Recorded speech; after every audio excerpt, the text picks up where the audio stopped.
Hi, I'm Jeremy Crosby. And I'm Nick Boucher. We're your hosts for the program that's all about your city, Talking Fitchburg. Every weekday, we pull together the news, events, and information you need to stay on top of what's happening in the city of Fitchburg. Find Talking Fitchburg on cable TV, Roku, Amazon Fire, Apple TV, and our live stream on the web. Plus, you can find all our headlines and stories on Facebook, YouTube, and our video on demand service. This is your city. Keep up with Talking Fitchburg and the issues affecting you and your neighbors. Want to know what's happening in your city? Get Notify Me messages from the City of Fitchburg. Visit fitchburgwi.gov on your computer or mobile device and select the big Notify Me button on the left. Enter your email and/or phone number, whichever is best for you to get notifications. Scroll down the list and select all the topics you're interested in to receive email or text messages about.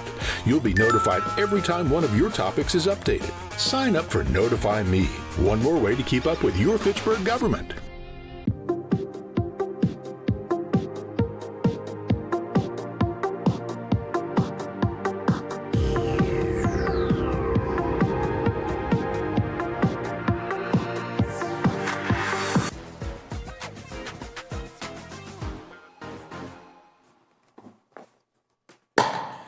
Well, good morning. The hour of 9 a.m. has arrived on Thursday, a beautiful day on August 28th here in Fitchburg. We are reconvening the Board of Review that's been meeting over the past several months. And today I call the meeting to order. Madam Clerk, I'd ask you to call the roll. Thank you, Chair. Richard Bloomquist. Here. Elton Krim Jr. is absent with excuse. Sean Paff. Present. Carol Poole. Here. Sharif Atum is absent with excuse. Amanda Canessa. Here. Andrew Slager. Present. And Mark Fairchild is absent with excuse. You do have a quorum, Chair. Thank you. Thank you. Thank you. At this time, we'll move on to item 3A, and we'll go through the minutes, and I'll reach out to my friend Amanda to see if she has a motion for us. Take your time, folks. We had a lot going on last meeting. It was windswept away day here at the the City Hall. I would move to approve the minutes. Second. Minutes are approved and seconded for the August 1st Board of Review. All those in favor? Or any questions? Thank you to the clerk's team for putting these together. Just curious, Tracy, do you use AI on some of this stuff at all? Has that helped or just? Nope, do not. Old school. Nope. Old school. Wow. Congratulations. For now, anyway. For now. For now. All those in favor signify by saying aye. Aye. Aye. Opposed, same sign. The ayes have it. Okay. All right. Let's get in the agenda here. At this time now, we're going to move on to the action part of the meeting. Item 4, proceed to hear, deliberate, and determine the following residential objections. This is a continuation of residents have come forward once they've gone through the city's Board of Review. And today we have a series of private, single-family, or personal property, and some commercial property as well. And today I'd like to take up item 4A, the Amon family from 5827 Schumann Drive, parcel 0609-081-6502-4, possible approval of a stipulation agreement. Madam Clerk, can you just kind of walk us through what is in front of us here?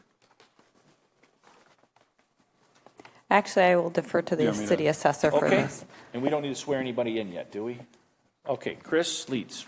Yeah, sure. Thank you, Chair. What we've got here, we've had these in the past before, but through Board of Review process is quite long, as you well know, and there's a lot of prep work that goes into it on both our part and the part of the property owner. In this case, the property owner had an appraisal, which we had kind of combed through after we had received it, and realized there was probably some errors in our record card that we have, now corrected or would correct and get to a new value. So in this case, there were some corrections made to the our interior condition and CDU, which is condition, desirability, and usefulness, and then a reduction in the effective year built. So in the kind of weeks leading up to this hearing date, worked a little bit with the property owner and their appraiser. We came to a new value. The initial value on the property was $766,100. with those corrections in the record card, the new value that we would propose and have agreed upon with the property owner is $683,200, which is just above their appraised value, which is, I think, $678. So right in the ballpark. $683,200. Exactly. Yep. So, like I said, we've got a signed agreement here between the property owners and our office, and would request that the board, grant this stipulation agreement value, and we won't have to have a hearing or anything like that. Well, living proof that the process can work. So this couple came through the Board of Review, followed the rules. They got a letter from us. You can come in front of the City Board of Review, and the whole process worked. And Right. well, I just want to disclose, not that it matters on my vote, but I live just up the street from this lovely couple, and I do pick up if my dog does anything in your yard, I promise. But I applaud them. I know they moved in a couple years ago, and you assessing guys don't miss when people move in. I say that respectfully. So I'm glad it worked out, and I'm glad that, Chris, you and your team were able to figure this out. And to the couple, thank you for taking time. Thank you for choosing Fitchburg, choosing Seminole Forest. And with that, Andrew, do you want to make a motion to go with the assessor's recommendation, or you have questions first? Yep, to accept the subpoena, or Yeah. I'm sorry, the stipulation agreement. Let's get a motion on the table in a second, then we can discuss. If you're okay with that, Andrew. I move to accept the stipulated value. Would you like me to read the property number? Yes, please, into the record. For parcel number 06090816502-4. Second by Poole. Seconded by Poole. In front of you is agreeing with the assessing team's recommendation based on the deliberation that occurred for the property at 5827 Schuman Drive. Is there any discussion? Yes, sir. For the assessor, where is the form that shows the stipulated agreement amount? I have a number of copies here if you'd like them. Yeah, let's get that on the record. Because they're not in the packet, are they? Yeah, and these are public records, of course, right? Yes. Tracy will put that in the packet. And the property owner has a copy of this? And you guys are good? Okay. One for you. I've got the original. I have a copy. You want to see it? This is the one we'll need to sign off. Sure. I will sign right away once we approve. So these people can get up to Door County or wherever they're going this weekend, I hope. Or staying in Fitchburg. I say, okay, Chris, as we review this, kind of as you get back to your chair here, what goes into something like this, just as an education for this committee here? We won't delay the vote, I promise you. We're going to get to the vote. Yeah, so generally, so open book, we have the advertised dates of, whenever, I forget when it was, June 9th through the 18th. Or whatever. Correct. And so if any of you have had an appraisal before, you know that it typically doesn't turn around in a day or two. It takes a little bit. So when the property owners indicated, when they filed their objection with the Board of Review, we, of course, get that information as well. So we were able to take kind of an early look at it, and, if the kind of exact reason before you hear why we have this stipulated agreement is because, we're not perfect. Sometimes we try to be, but in this case, I took a look at it and realized, yeah, we've got some issues here, and corrected them. So I think for, my general hope is that we're going to solve all the problems before they come to you guys, and the ones that come to you guys, my hope is that there's a lot of merit to them, and there's good reason for folks to be here. Well, this is a good day here, and I'm glad it worked out. And I think the lesson here is an appraisal matters, right? Mm-hmm. Carol, you and I had that conversation about appraisals matter. Madam Clerk, do you need a roll call or no? One more question. So when you looked at your model or whatever to readjust the numbers, is that model systemic across the whole city, whatever was wrong or not up in this one, or is this unique to this property? Yeah, so the things that we corrected are specific to this property. So it was interior, I forget what condition ratings they were, but we changed property-specific data on this one, not a model issue. Thank you. Yeah, this is good day. No roll call needed, Tracy? No. All those in favor of agreeing to the stipulation agreement between the property owners, the Amons of 5827 Schuman Drive, and the City Assessing Department, signify by saying aye. Aye. All opposed, same sign. The ayes have it. Before the amens depart, Madam Clerk, I'm going to sign this in case you want to give them a copy. Okay, so I can sign this though, so they know that this committee's work has been done. Correct. All right. Congrats, guys. Thank you, Chris. Good luck. Enjoy your weekend. You too, sir. We'll make sure you get a copy of this. Thank you, sir. Thank you. Okay. Sean's in a good mood. All right. Yes. Yes. Chris is in a good mood, right? Yes, the That's less good. hearings that we have to. Yes. Okay. Okay, Tracy, where do we head next? So we will want to move on to agenda item 6? number, where am I at here? Sorry. It's up to you guys, I would say. Sean is Let's from. get Sean, and Sean's he's a good from guy, and he Reinhardt, dressed so up if we for want us, to knock so- those off, we can. Give me one moment Yep. here. Sean spells his name right, and he dressed up for us, so I want to take care of that guy. Not in a non-unethical way, just in the agenda. So we do want to follow just the agenda, and on record, Chair, if I could have you read into record that item AC Yep. has withdrawn, and Okay. we could do item AD withdrawing, and then we can motion to amend the agenda to take up the Foley and Lauder Yep, you don't cases. need, I can read them in the record, but you don't need us to do an affirmative motion to withdraw. They've already done it on their end, so there's no vote needed. Correct. Just Okay. need it read on record. Just for the public's knowledge, item 4C, the Harrison property at 17 Windswept Way, parcel 0609-053-6709-2 has been withdrawn. And the property, item 4D, the Dietrich property at 2876 Crinkle Root Drive, parcel 0609-112-7219-2 has been withdrawn. And we will now ask unanimous consent to move the agenda to item 5A, is that correct? Be 6A. 6A. Yeah. Any objection to moving the agenda up to item 6A? Hearing none, this time the committee will address item 6A, the subpoena compliance review and possible consideration of waiver request for Reinhardt, Rainer Van Duren, Don Millis, and Sean, you're going to give us your full name here in a second, representing them.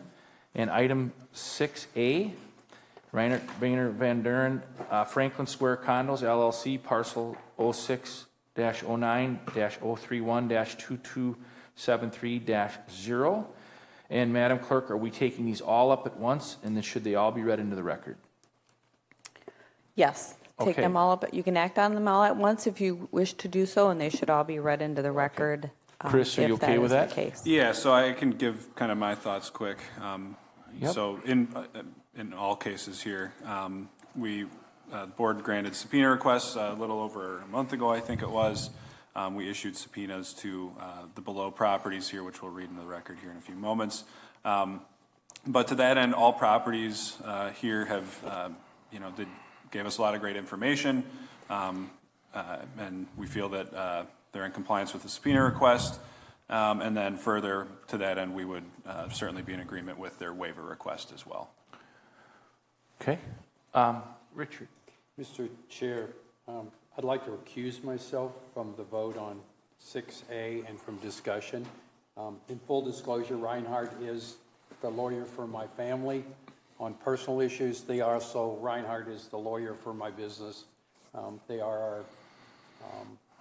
Greg Mundy is my attorney of record within your firm, so I'm going to just not say anything. I'll just sit here. But Thank you for disclosing that, Richard. I guess before we take the motion and read these in, because I'm going to let Andrew read it in the record because he's got a nicer voice than me. But anyway, if you're okay with that, Andrew. I just a question, Chris, for you. Going right to subpoena, is that something usually happens? I mean, I've been through this, the rodeo. I just want to get the public to know why is this process kind of not skipping this process, and Sean can jump in here too, but it just general question. Sure, yeah. So we, when I joined on, that was kind of what standard procedure was. I know there's a number of other municipalities that do that as well. We work with attorney Amy Seibel, who's one of the kind of well-regarded tax assessment attorneys in the state here. So what we look for is a lot of information that's pertinent to the valuation. And, when we receive that information back, a lot of it's, it might be budgets, kind of more detailed income and expense requests. When we ask for income and expense information out of the gate in early, typically we'll do it in January or February or somewhere thereabouts. The form that we send out has to be applicable to pretty much all properties. It's hard to kind of parse it out specifically. So we get good information, albeit in some cases for larger properties, it's helpful to get more detailed information. So, and often enough, there's a lot of questions that arise from the income information we get. So we really want to have a complete picture of what we're looking at here. These are all very, high value investment grade properties typically. So the more information, the better. And so in this case, like I said, it's been standard practice as the time that I've been here and working with attorney Amy Seibel, and I know she does that in a number of other municipalities as well. So, Okay, Sean, anything to add to that? Say your name for the record. Where Yeah, so Sean Lovell, Lovell, Sean spelled SHAWN. Certainly we deal with a lot of municipalities throughout Wisconsin. There are a handful that will issue subpoena requests. We always try to comply with those. There are also plenty more that do not.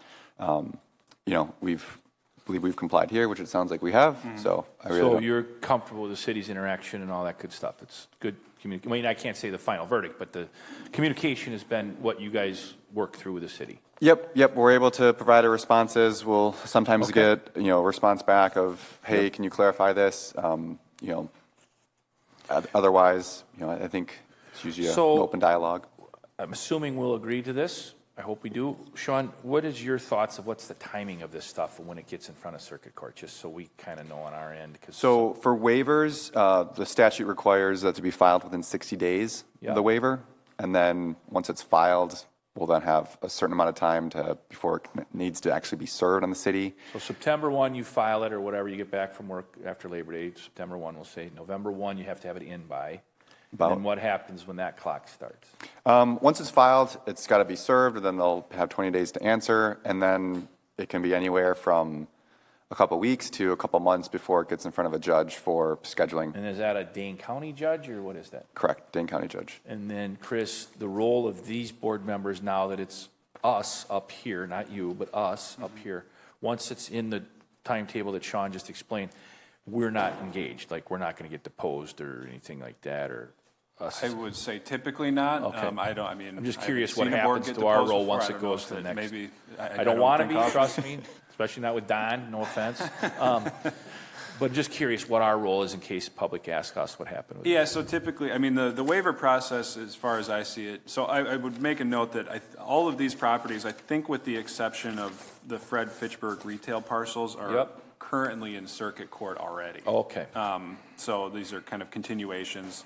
And so it kind of, if the assumption is that if there's a case in front of the circuit court already and it's unresolved, this is fairly common where property owners will kind of file for subsequent years. But yeah, once it gets, the waiver request is approved, it's kind of leaves us. It's out of your hands. Okay. John, that makes sense to you? It does. Okay. Andrew, you want to read for the next 5 minutes? Make a motion to... Yes. You go for it, sir. I move that we approve the waiver request for Reinhardt, Warner, Van Duren for the following properties: Franklin Square Condos, LLC, parcel 0609-031-2273-0. Franklin Square Condos, LLC, parcel 0609-031-0286-7. Fred Fitchburg Retail, LLC, parcel 0609-031-5567-9. Fred Fitchburg Retail, LLC, parcel number 0609-031-5526-8.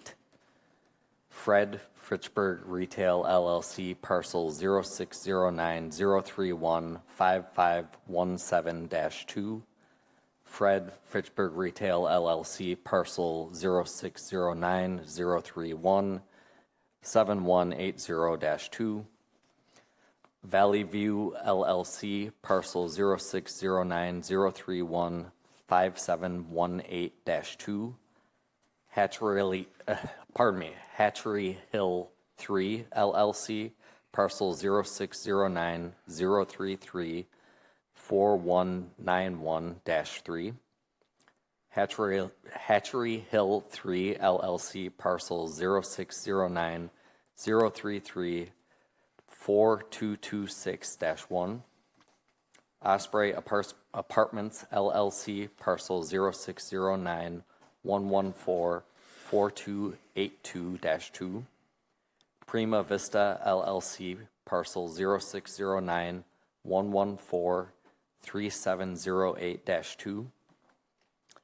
Vista Apartments LLC, parcel 0609-114-2716-2.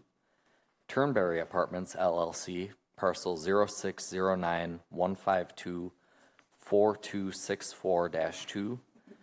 Riva West LLC, parcel 0609-114-2484-2.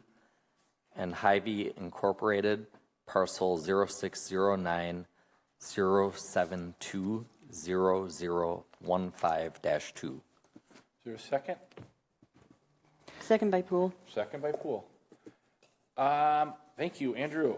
Any discussion at all here? How long has Hy-Vee been on this list? Well, so some history on Hy-Vee. They were, I believe it was 2022 they filed, and I don't remember exactly what happened. It was before my time. Then in 2023, I think they filed, but ultimately withdrew. Yep. That's when I Actually, started. It was 2023 Hy-Vee was not in court. 2024 was the first year that they're kind of back in action here. So Okay. It's currently scheduled. It's being scheduled right now. I don't know what the timeline is. One off of the the top longer of my head, ones was but the movie theater, if you guys remember that one. Did you work on that one, Sean? I did not know. I don't know if you were born yet when that one started. I barely was born then. I'm aware of it. Anyway, that goes down in Fitchburg city history. Any discussion? I mean, this again is the normal process of this committee. You guys are communicating with each other. All those in favor of approving the request as read by Andrew Sleeger and seconded by Poole, abstained by Bloomquist. All those in favor signify by saying aye. Aye. Aye. Opposed, same sign. The ayes have it. Motion carries. Thank you, gentlemen. Sean, is that it for you? That's it. Wow. And I guess Tracy will get waivers in the mail. Perfect. Go get a full hour in billing and go to Fitchburg and stop and get a coffee, man. Pleasure to see you again. Have a great holiday. Thank you. Okay, Tracy, I'm going to ask for some direction from you whenever you get a chance. No hurry.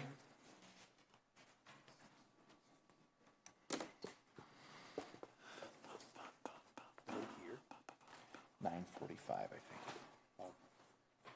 We're going to wait. The clerk's going to give us an update on the agenda. Thank you, Chair. So our next case that we're going to be hearing today is Lottie and Neeson. Yep.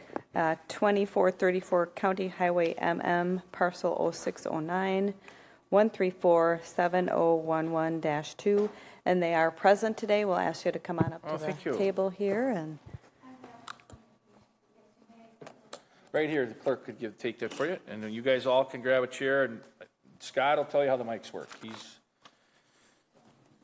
He's the mic guy.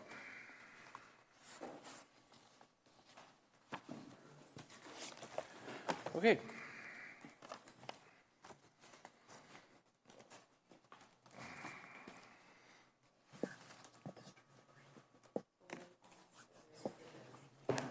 Yep.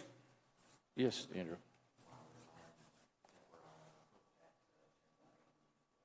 Perfect. I will do that in 1 second. Scott, you ready? Okay. The lock keys are ready. Okay.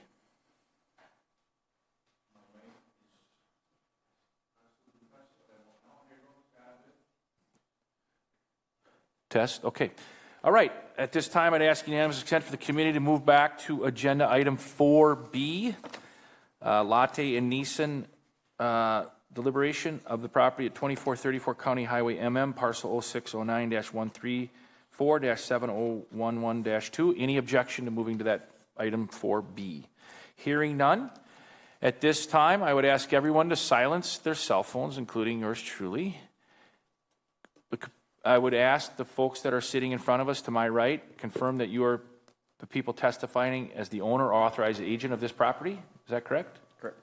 Yes. Okay, thank you. At this time, I'll ask our clerk, Tracy Oldenburg, to swear in those present to give their testimony. Thank you, Chair. Can you raise your right hand? Do you solemnly swear that the testimony you shall give in this matter shall be the truth, the whole truth, and nothing but the truth, so help you God? I do. And can I have each one of you state your name and address for the record, please? Brandon Harbort, 519 Kelvington Drive, Sun Prairie, Wisconsin, 53590. Laura Lottie, 2434 County Road MM, Fitchburg, Wisconsin, 53575. Jeff Neeson, 2434 County Road MM. That's Oregon, Fitchburg, whichever one you want to call it, 53575. Thank you. We'll say Fitchburg for the pride of our community. And then if it's okay with you, Stuff Chair, doesn't come when we put it that way. I'll swear in the city assessor. Can you raise your right hand? Do you solemnly swear that the testimony you shall give in this matter shall be the truth, the whole truth, and nothing but the truth, so help you God? I do. Chris Leeds, City Assessor. Floor is yours, Chair. Brandon, give me your role one more time, if you wouldn't mind. I'm a licensed appraiser. Thank you for joining us. Okay, good. That's what I thought. All right, at this time, I'm going to read the PIN number one more time. 2434 County Highway MM, Fitchburg, Wisconsin, 53575. And the property owner's opinion of the value in the record is $533,000. Does everybody have the packet of information in front of us? Okay. Chapter 70 of the Wisconsin statutes gives the assessor the presumption of correctness. The board is not an assessing body, and it does not independently set the value, nor does it, that being us, redo the assessor's work. The Wisconsin State Supreme Court has ruled that to overcome the presumption that you as property owners or representatives, you need to present sworn oral testimony, which you're about to do, that the assessor erred in determining the total value under appeal. The evidence must be factual in nature and not a matter of opinion. The Wisconsin State Supreme Court has given the Board of Review standards of evidence to guide us as we consider your appeal. Those standards are: the best evidence of value is an recent arm's length sale of subject property. Next, the sales of reasonable comparable property. Then all other approaches to value: income approach, producing properties, and the cost approach on special purpose and unique properties where there's not an active market. This does not include comparison to a neighbor's property unless it recently sold in an arm's length transaction. I'm going to ask you as property owners, the board wants you to understand that under state law, the Board of Review is required to uphold the assessor's value of your property as being correct, unless you, by testimony, show the assessor's valuation to be incorrect. In other words, the burden of proof is upon you as the taxpayer. Do you understand that? Okay. Yes. Record note that all nodded in agreement. At this time, please share any exhibits which you have that will be reading into the record. I will have the clerk distribute those.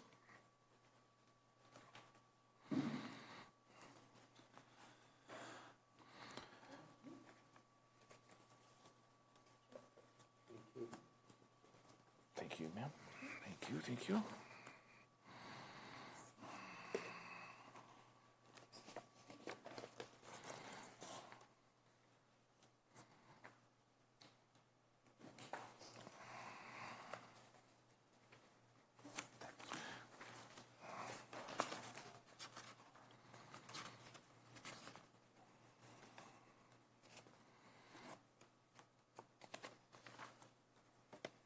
And Madam Clerk, how would you like us to label these for the record?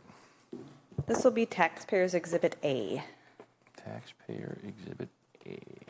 Chris, you have a copy? Yep. Okay, let me continue my little shtick here. Okay.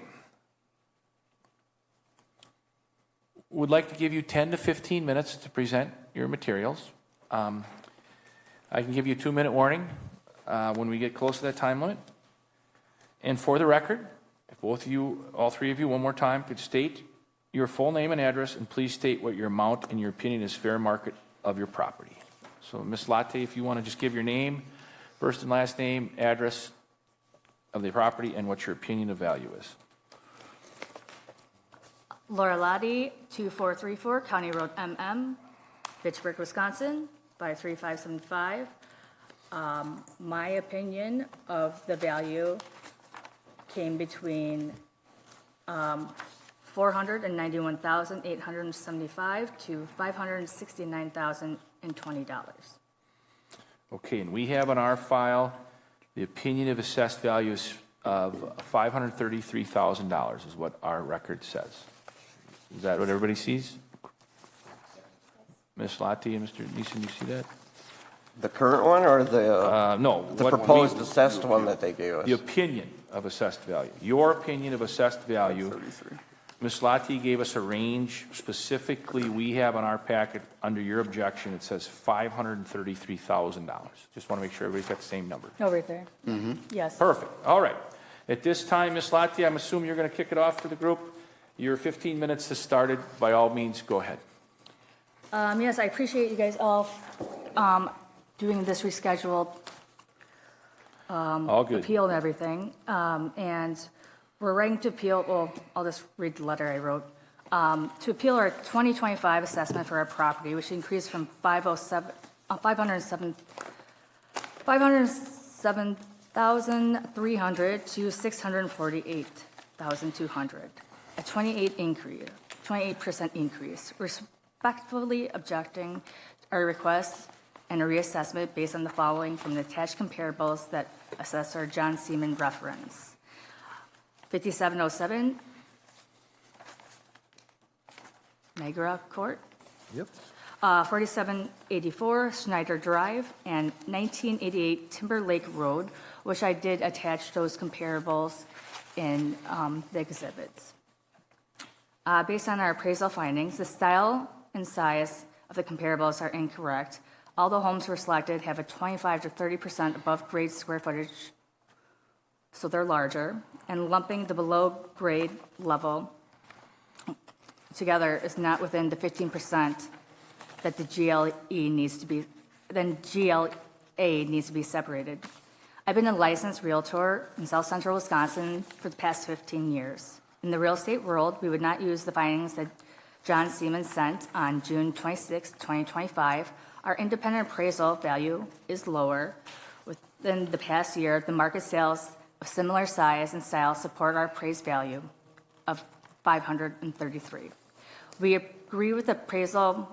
We agree that with the appraisal, though we think it's high, but we accept the value. These comparables demonstrate the similar single-family ranch-style homes in Fitchburg with similar above-grade square footage selling between $499 and $525, well below the 2025 assessed value.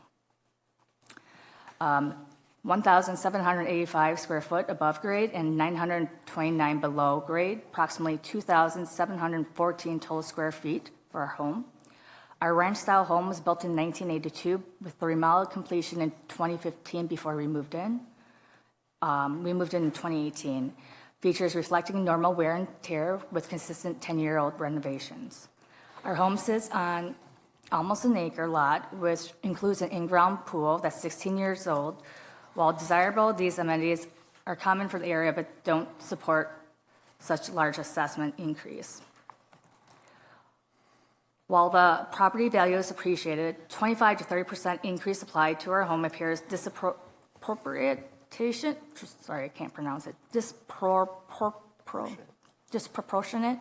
to the current market trends, comparable sales, style, and property conditions. Our solar panels we had installed in 2024 are also considered personal property and should not be considered. Based on the market condition, we believe the more accurate value would range between $491,875 to $569,020. We respectfully request the Assessor's Office to review our property assessment and adjust it accordingly. We object to the 2025 tax assessment. We've included our appraisal and comparable sales to assist in the review process. Thank you for your time and consideration. Sir or Brandon, I just don't have your first name in front of me. I'm sorry. Brandon, anything you want to do? But go ahead, sir. You're the property owner. Go ahead. Well, Laura said pretty much everything. Okay. Mr. Appraiser, anything you want to share? I was just hired to do the appraisal on it for an opinion of value. Licensed appraiser with the state? Licensed with the state. I do a lot of lending work. So, we try to stick to style as our number one. All the comps we use I use were ranches. It's kind of the number one thing we always try to stick with, as well as the GLA size of, which is gross living area above grade. That's really what I got. You know, I didn't do like a full analysis of their assessment on the city's part. I just, you know, do what I do. So, Are you guys south of the Burn Road part of MM? Do you know what I'm talking about, where the trailer court is? If I'm going south towards Oregon, on the right-hand side is the trailer court. Where are you guys compared to that? Right on the corner of, if you take Irish Lane, you can drive right into our house. Yeah, there's like a moving A trailer. guy with named my Heath face on Johnson it. used to live over there. I knew Heath for a long time.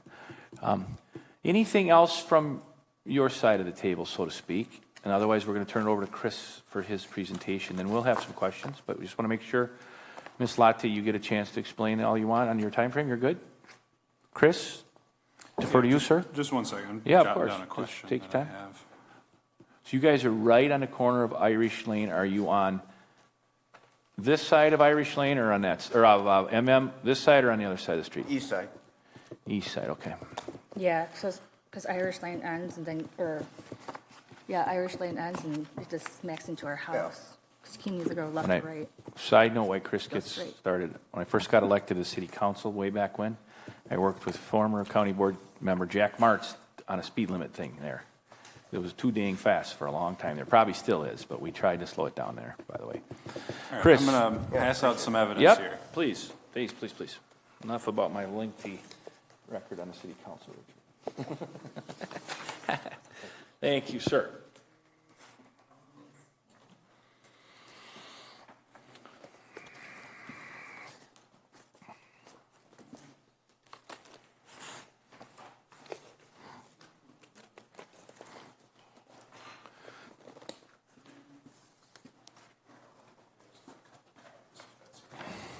thank you.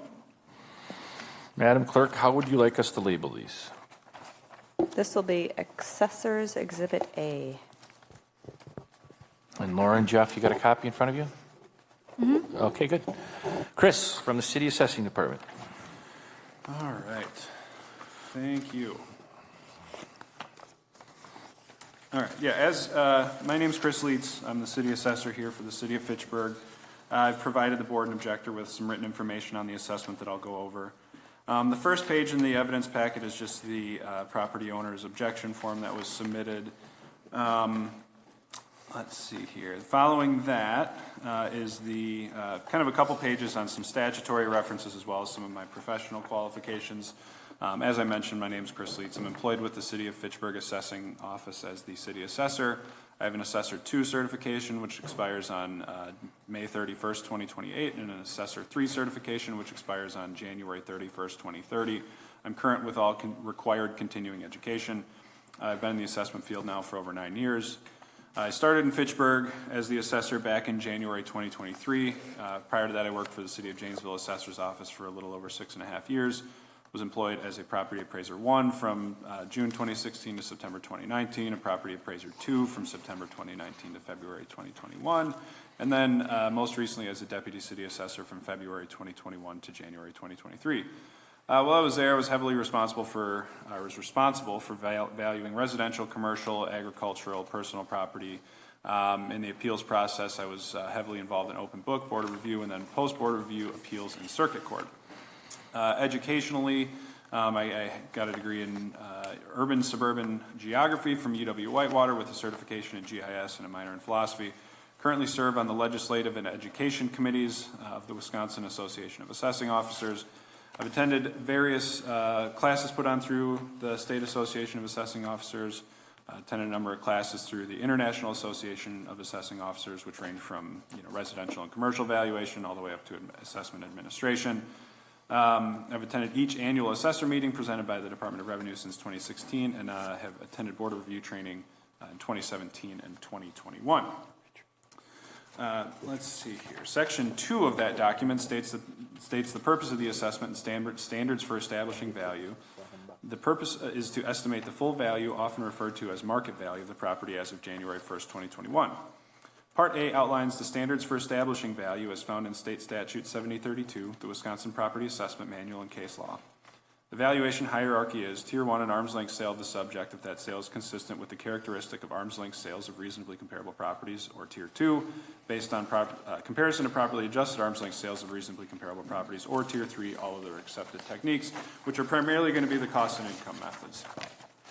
Part B contains the definition of market value, including a criteria that a sale must satisfy to be considered arm's length and used for establishing true market value. Part C is information from the Wisconsin Property Assessment Manual that specifies that mass appraisal is the underlying principle that Wisconsin assessors should be using to value properties in their respective jurisdictions, that the purpose of mass appraisal is the equitable and efficient appraisal of all property in a jurisdiction for ad valorem tax purposes. It defines mass appraisal as the systematic appraisal of groups of properties as of a given date using standardized procedures and statistical testing. And the manual notes that although similar to single property appraisal or fee appraisals, there's notable differences between the two.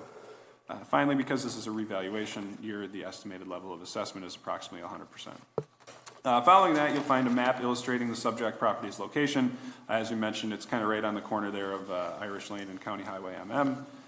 The next few pages in the document are the property record card, which contains some of the data on quantitative and qualitative physical characteristics of the land and improvements for the subject site. The first page shows it's located in the White Platte neighborhood on the city's east side. Second page shows building permit history and sales history. You'll note that the most recent sale of the subject property was in March 2018, and it was for $380,000 and was not considered an arm's length sale. Starting on the third page, you'll find the notes section. Property was last inspected in June 2018. There was a 2025 open book appointment with the property owner. The information that was provided at the time were some comparable sales outside the city with no adjustment made, therefore no change. Further, the property owner at that time confirmed that the data on the property record card appeared to be correct. Flipping to the fourth page of the property record card, you'll see a few additional notes followed by land information indicating the lot size is 0.946 acres, valued at $108,000, and then the detached structures, which include a 720 square foot garage, 800 square foot pool, and then a 504 square foot lean-to. The fifth page shows some data about the kind of actual house. Structure is a ranch-style residence, 1 story in height, contains 2,729 square feet of living space, was built in 1982 with an effective year built of 2002, reflecting some of the significant remodels that have been done. One was done in 2015, as well as some updates after the purchase in 2018. It's construction and quality grade C+ property. Its overall condition, desirability, and usefulness is rated as good. There's other detailed information following that on the physical attributes contained in the record card. Seventh page of the property record card is a sketch. The next few pages of the document are the market valuation detail, which summarizes the assessment calculation as completed by our automatic valuation model. That model is based on volume 2 of the Wisconsin Property Assessment Manual and 2024 arm's length sales. The next page in the document is a map that locates the subject and reasonably comparable property, or arm's length sales, I should say. The next page is a sales comparison report with those sales on it. So the sales are all from 2024. The addresses of the sales properties in the report are 5687 Whalen Road, 2840 County Highway MM, 4784 Schneider Drive, 5707 Niagara Court, and 1988 Timberlake Road. I'd point out that after open book, we added in the Whalen Road, 5867 Whalen Road, and 2840 County Highway MM. After we saw the appraisal, we wanted to see where the comps that the appraiser used would end up in with our adjustments on them. 4784 Schneider, 5707 Niagara Court, and then 1988 Timberlake Road are the 3 comparables from 2024 that we feel are most comparable to the subject given location, neighborhood type, age, condition, etc. Well, they're not ranch homes, similar to the subject. They're still comparable. One of them is, I think it's on Schneider Drive, is a Cape Cod technically, but it, if you look at it from the curb, it looks like a 1-story home. Further, we find that ranch homes have a higher desirability. So, us using 2-story homes in our comparison approach likely results in a potentially understated value. The sale dates in the report range from April 2024 to December 2024, and the sales prices range from $430,000 up to $750,000. Just have a pool? I don't believe so. I can double check. But Thank you. We can get into that later. No problem. Sure. We'll talk about it. Let's see here. The report shows photos and lists comparative data that demonstrates the sale properties are reasonably comparable to the subject. The subject and sales gross living areas range between 1,136 to 3,046 square feet. Let's see here. One of those, I think, let me double check this. I want to make sure while I'm looking at it. I believe it was the one on County Highway MM, 2840. I want to check the square footage. Yeah, 2840 appears to have only 1,136 square feet. So there is some, I believe, some testimony about gross living area size relating to comparability of the subject, and that would, I think, whatever it says here, 1,136 is substantially less, and than the subject, and it's a much different style home or different home. In any event, so I mentioned that. The properties that we feel most comparable range in square footage of living area from 2,142 up to 3,046, which I think are closer to the subject. The effective year built ranges from 1973 to 2002. Other data is listed demonstrating that the sale properties are reasonably comparable to the subject. The report adjusts the sales prices for differences such as living area, building attributes, age, condition, and detached structures, if any. The adjusted sales prices are $692,800, $680,600, $700,400, $704,300, and $677,500, respectively. The adjusted sales prices of reasonably comparable properties yield a Tier 2 sales comparison approach value, as you can see, of $691,300, which further indicates that the assessed value of $648,200 is a fair estimate of the market value of the subject property as of January 1st, 2025. In summary, there's not a Tier 1 arm's length sale of the subject property. We've completed both mass appraisal assessments of the property using Tier 2 and Tier 3 approaches to value. We've reconciled to the Tier 3 market modified cost approaches that provides the most uniform, consistent, and detailed value estimate as expected by the public. The appraisal, which you guys have in front of you, there's a couple things we didn't really get too much into it, but I think are worth pointing out. One of the large concerns I have is around the lack of adjustments for location.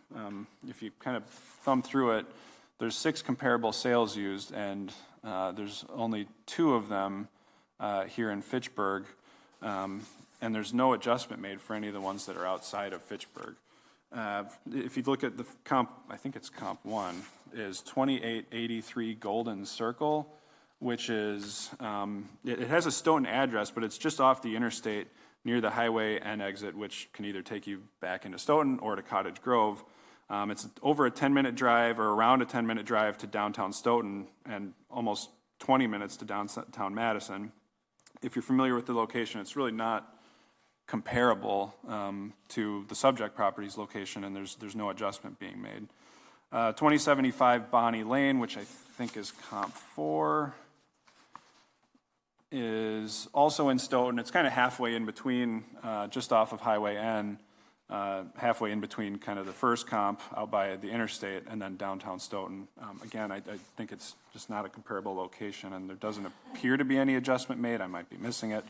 And let's see here. And then the other one is 4963 Baltman Road, if I'm pronouncing that correctly, which is in the city of Madison and is just a mile and a half southeast of Easttown Mall in a well-developed subdivision, and no adjustment appears to have been made for that. So Madison and Stoughton are different markets than Fitchburg, and I think there's the lack of adjustment is it causes an understated value. John Seaman, who's one of our appraisers, looked at, I forget what, I can tell you the website here in a second. He pulled some data for average sale prices from, so let's see here, City of Madison, City of Fitchburg. I can tell you in a second here. Bear with me. So he pulled some data from Restaino, I think is how you pronounce it, Homes website, and the average sale price in Stoughton, this is back in June, was listed out as being $399,000. Average price in Oregon is $483,839 at the time. Average sale price in Fitchburg at the time was $497,875. And then the average sale price in Madison was $429,229. So it just indicates further that Stoughton and Madison are in, from a real estate perspective, just not as valuable as Fitchburg is. Let's see here. Then, oh yeah, each of the comps used in the appraisal had a positive net adjustment, which would indicate that each of the properties they selected were all inferior to the subject.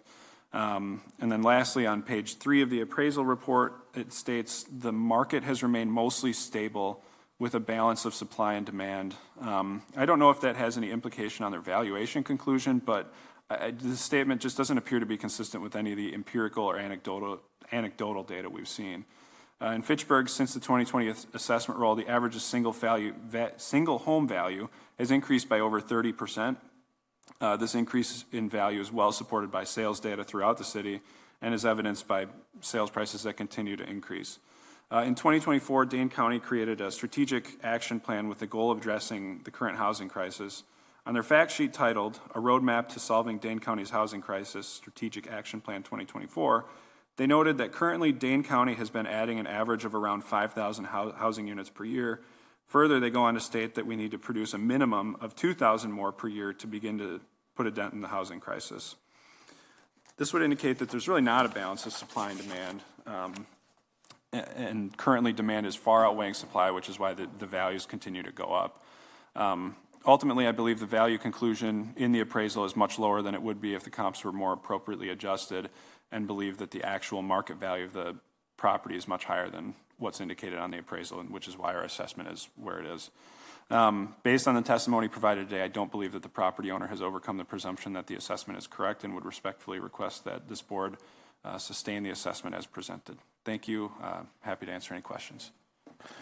At this time, we will have the Latte family here. You have any questions for the assessor? Kind of a back and forth between you guys here a little bit. Chris may have a question for you.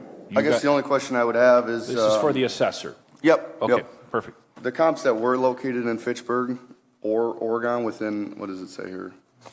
Where did that go? 1.16 miles away, did sell at, we have what, 430, 515, and 499.9.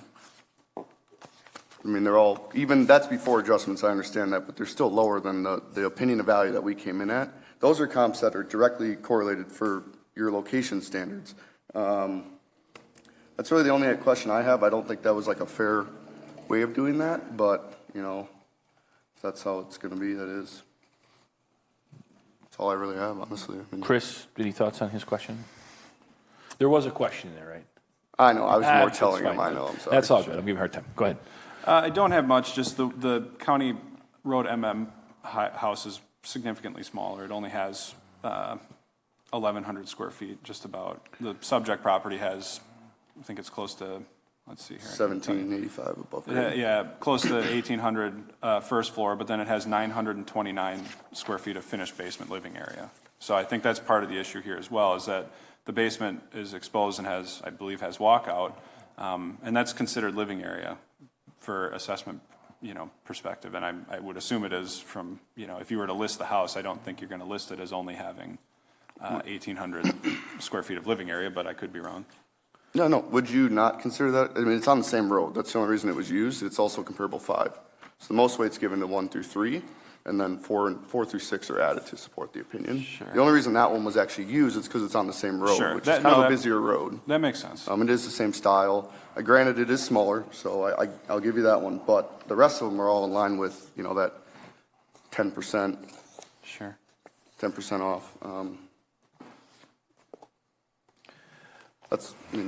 Sure. Yeah, I know. I think it's. It looks like it's been updated. It's just it doesn't have any below grade finished square feet. So I think. Yeah, it does.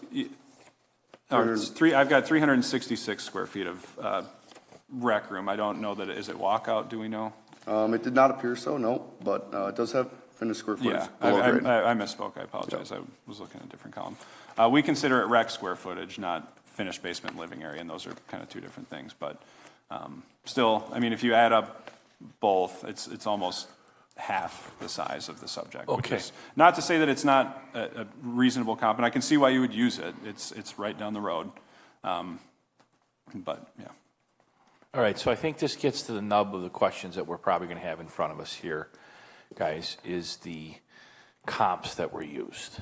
So, Brandon, I'm going to just start with you, if that's okay. Yeah. The city assessor brings up a point that we all can see in front of us. Yeah. You're using comps from Stoughton, from Madison, a suburban neighborhood in Madison, and other folks. I guess my question for you is, why did you pull those up, and how do they kind of relate to this property here in Fitchburg? Yeah, basically, like, my parameters are, because they're almost on an acre, right? So I was looking for houses that are over half an acre lot size. Ranch was the big one, the style. Similar size. I mean, they're not directly in town, you know, they're a little outside of. All of yours are ranches, right? Your all of mine are ranches, yep. Thank you. Keep They're all going. the same style. Keep going, Besides comparable number 5, they're all within 10% of GLA of the subject, which is 2434 County Road MM. And then, you know, they are adjusted for pool. I do have a comp, and the only reason the one on Golden Circle was used in Stoughton is because it brackets the in-ground pool. So the marketability aspect of that. That comp adjusted out at 516 is still below the opinion of value at 533. What is the acreage on comp 5? The one that you guys were going back and forth on down the road? It is, I think that's just about half an acre. So it's. Let me look here. I can give your client's is about double the size almost of the acreage, or size of acreage. Correct. Your client's is 0.96. Okay. Okay. That's 0.35 acres. So close to 3 times bigger is the Lotte property. No, it's a little less than half an acre bigger. Oh, okay. Thank you. Okay. Yep. All right, sorry. Like I said, all the comps I use are over half an acre. Okay. I believe. Yeah, they're all over half an acre, which, you know, you get out there in the more rural subdivisions and you have bigger lot sizes. It's just Welcome how it to is. Fitchburg, man. Yeah. Unique properties. Yeah, for sure. No, Chris, it's great. I mean, it's cool seeing the difference. Chris, what is the rub basically you have with the comps that he used? Well, I think the location is the biggest one. I don't have any issue with using comps outside of the city. You know, as you mentioned, it's kind of a unique place here. You know, you've got a lot of rural properties, you've got a lot of subdivisions, but I think the lack of adjustment is concerning to me. Walk us through what you mean by that. So, our report adjusts for differences in neighborhood. We have, of course, the sales data to look at. You know, we have 500-600 sales in Fitchburg, and so we can see, if you look at a similar house in Terra Vista as compared to, you know, Stoner Prairie or whatever, not that those two are inherently the same, but you can look at differences in neighborhood, and we can derive an adjustment for those. We don't generally need to use sales outside of the city, but ultimately, I guess what I get to is Stoughton and Madison are very different than Fitchburg, and it's evidenced in the sales prices. And, you know, I think the desire of a location adjustment would be to say, hey, what would this property, we'll say on Golden Circle, what would this property sell for if it was in Fitchburg or in a comparable location to the subject? And in this case, like I said, sticking with Golden Circle, it's right off of the County Highway N exit on the interstate. And if you are all familiar, that's a different location than being where they're at on County Highway MM. I mean, it's a short drive up MM to get into Madison on Rimrock. There's a lot of amenities that are much more readily available on the subject than some of the other properties here listed. The Boltman Road one, Madison is a different market. It's that's in a kind of a developed subdivision. I can understand using it because of the pool. That's certainly a comparative measure, but still, the location adjustment is kind of a big one for me. How much of a factor does your team put into a pool? It kind of depends. It's, you know, we don't value above ground pools. I believe I'd have to double check that, but you know, we value in ground pools. Those seem to have more staying power than an above ground pool. it's kind of a you love it or you hate it type of thing. Some people want it, some people don't. They do get depreciated very quickly is one thing I would note from our valuation model. I can tell you here, the pool is valued at,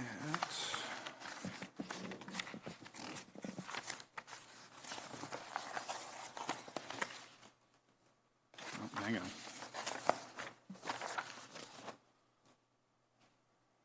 You're gonna have to give me 1 second. I gotta look it up on here.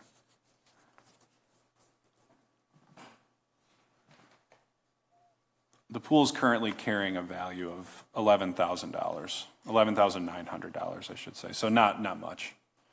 We add it because it does have some level of value, but again, that marketability can be challenging. So, I understand your concern with location. I more so am. What did you say the average home price was? Oregon and Fitchburg. They were within 5,000 or so of each other, I want to say. Average sale price in Oregon was $483,839. Average sales price in Fitchburg was $497,875. So within 15 or so. Yeah, 14 or 15 grand. I'm more so curious why, County Road MM wasn't used on the assessment. Granted the size, but there was no problem using the bigger comparables. So that would be a big one for me. White Oak Trail is a pretty comparable home. Again, both of them sold less than the opinion of value. People that are looking for houses in rural communities are using a bigger radius to find what they like. So these comparables, I think, are right on par. They're not. If somebody wants a ranch, they're not going to go look for a two-story. Nobody wants to walk upstairs if they don't want to walk upstairs. That's just how it is. Vice versa. I mean, and size-wise, if you don't want a huge house, you're not going to go looking for a 2,400 square foot above-grade house if you only want 16 to 17, 1,800 square feet.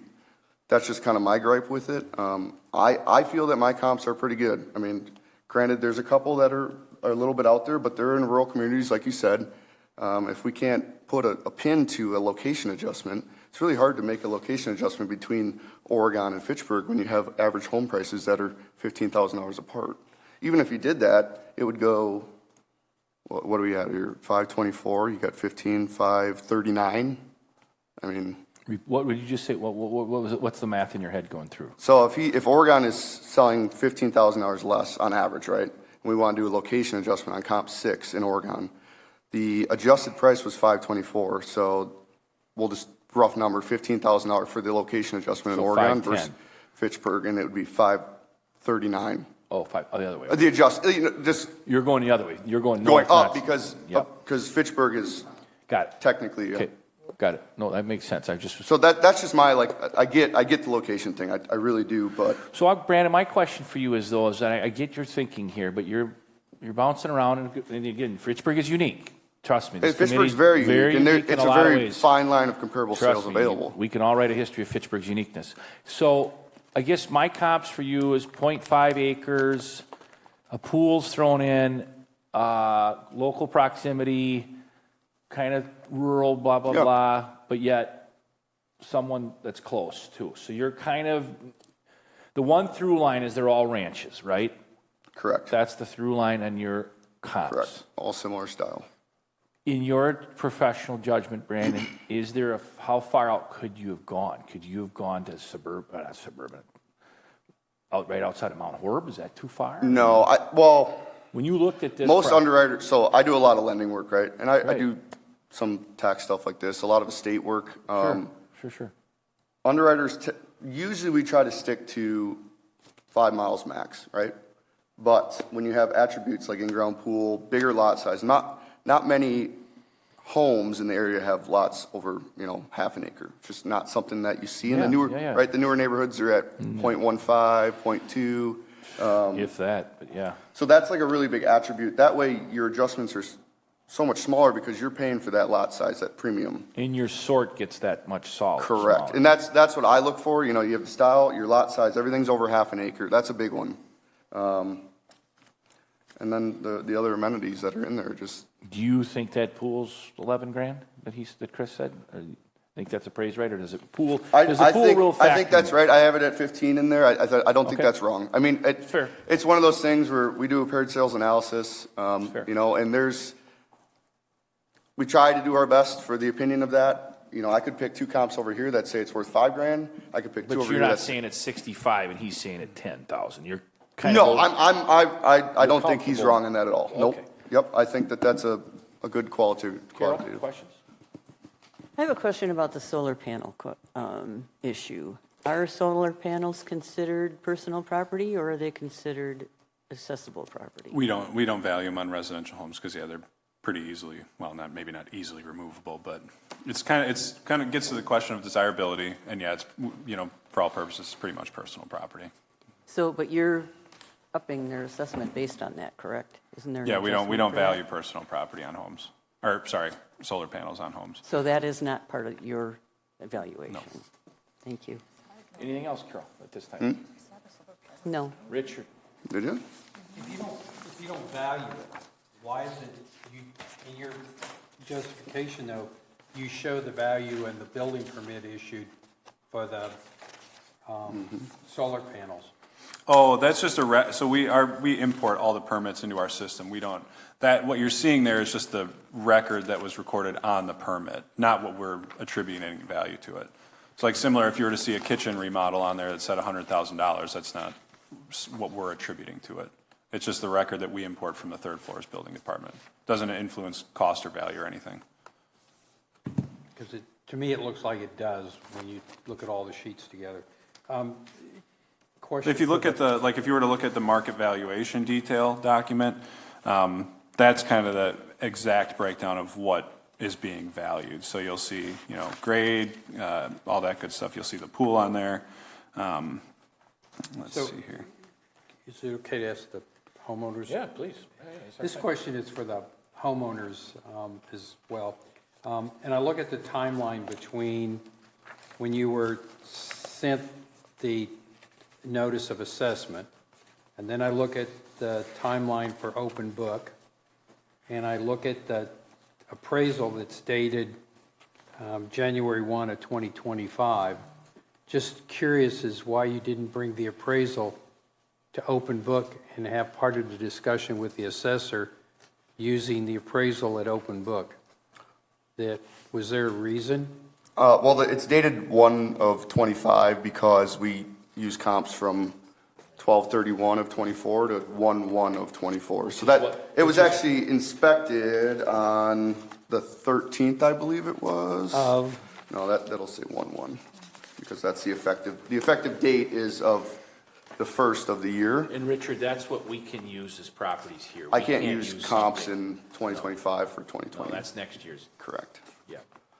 It's confusing, but I actually did the appraisal on, I believe it was the 12th or the 13th. I have to find the sheet here. June, sorry. So after open book.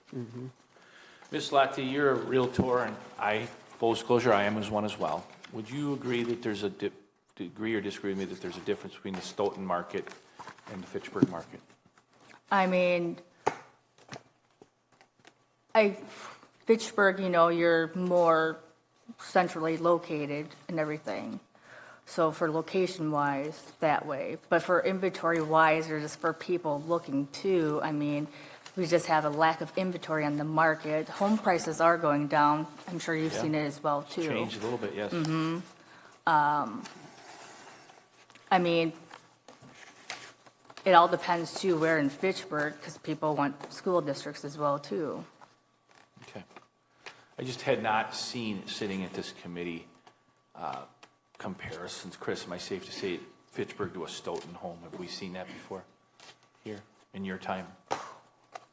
I don't know. I'm not confident enough to say. I don't I don't think so, but I don't know. I'm just curious by that. It's not Again, not to say that you couldn't do it. I'm not opposed to that. It's just I'm just curious. But And- Stoughton also, Go ahead, Stoughton yeah. also has tons of amenities, and you know they're large, expanding. Great. I agree. Location. Totally agree. Andrew, any questions? None at this time. Okay. Amanda, any thoughts? No. Okay. Any more questions for the homeowners or the appraiser, or Mr. Chris on not on ours, on the city's side is a different thing. Chris is representing the city assessing department. We are the city board of review. Sorry about that. I guess I have one question, Brandon. Give me kind of your closing argument why you picked those comps, if you will. And then I'll turn over the lattes for their closing remarks, and then Chris can. Yeah, I guess I can just reiterate, you know, I picked them. I really looked for ranch, number one, over half an acre. I think we've dwelled on the one comp in Stoughton quite a bit today. There are 5 other comps that kind of support my value. Totally fair. You know, nothing against anybody, and I get it. That's the argument. The Stoughton comp, toss it out. You still have 2 at 533, 569, 491, and 524. You know, that's kind of my argument. You've kind of heard why I picked the comps, looking for those rural neighborhoods, rural community area kind of things. Comp 1, you know, I get it, all grain of salt. If we don't like that one, if you want to toss that out, I totally get that. But there are 5 other comps that really support my opinion of value there. That's kind of my closing argument. Ma'am, any thoughts, sir? Anything else you want to add? I think I'm all good. Chris, I have one last question, and you can wrap it up here. Yeah. We've talked a lot about Brandon's comps and fair, unfair, and he explained them, and that's all good. Chris, you have 3 comps you have in Fitchburg, or how many do you have here? I've got 5. 5, I'm sorry. 2 of which, so we typically will roll with 3. In this case, I added in the 2 common, the ones that he had used in Fitchburg, just to give a sense for where his adjusted value comes into where ours does. Yep. As I was kind of thumbing through here, I did note that the house on Whalen has an original year built of 1953, whereas the subject has a year built of 1982. Granted, they've both been updated, but you know, the one on Whalen's still, I mean, it's almost 30 years old, or kind of out of the gate. So an updated 30-year-old home is certainly different, or an updated. So I want to zero in on the comp 2, and this is what we've brought up, so that the comp 2 sale 2840, that was sold for what, Brandon, under your number? 430, I believe. Well, hold on, I have it as a different company, sorry. Yeah, 430. And that was when, sir? June of 24. And how much less square footage? It looks about 600 square feet GLA and a little 550, almost 600 square feet of basement, finished footage. So I'm not going to say a total of it combined. I'm going to go by GLA and split, because that's just how we do it. It's a little differently. So, Chris, I'm going to ask you then about your comp. You're using, in your professional judgment, do you think, Chris, over the years you've done this, do ranches usually assess more than 2-story? Yeah. And why is that? I just think they're more desirable for a number of different perspectives. I think they appeal to a wide array of folks. Mentioned, you know, kind of not wanting to trudge up and down the stairs. I live in a 2-story home, and while I like it, I certainly wouldn't mind having a ranch home. My kids live upstairs, and it was a bit of a hike to get up there in the middle of the night when they were, you know, toddlers or infants or whatever. But in any event, I think ranches are just seen as more desirable generally. Then they do cost more to build. Generally, it's cheaper to build up than it is to build out. But yeah. So, Chris, your Niagara Court, Brandon, you know which one I'm talking about here? Comp 4. Your Niagara Court, similar rural residential, blah, blah, blah. About 400. What's the difference in GLA there, Brandon, between the lattes and the... About 500, just shy of 500 square foot above. There's no pool on Niagara Court, am I correct? Yep. Well, I don't believe so, no. Okay, and that sold for $677 in April of '24, with about 500 more square feet. roughly 1977 versus 1982. Chris, you want to drill down into comp differences that you guys came between those, that Niagara Court one? Anything you can?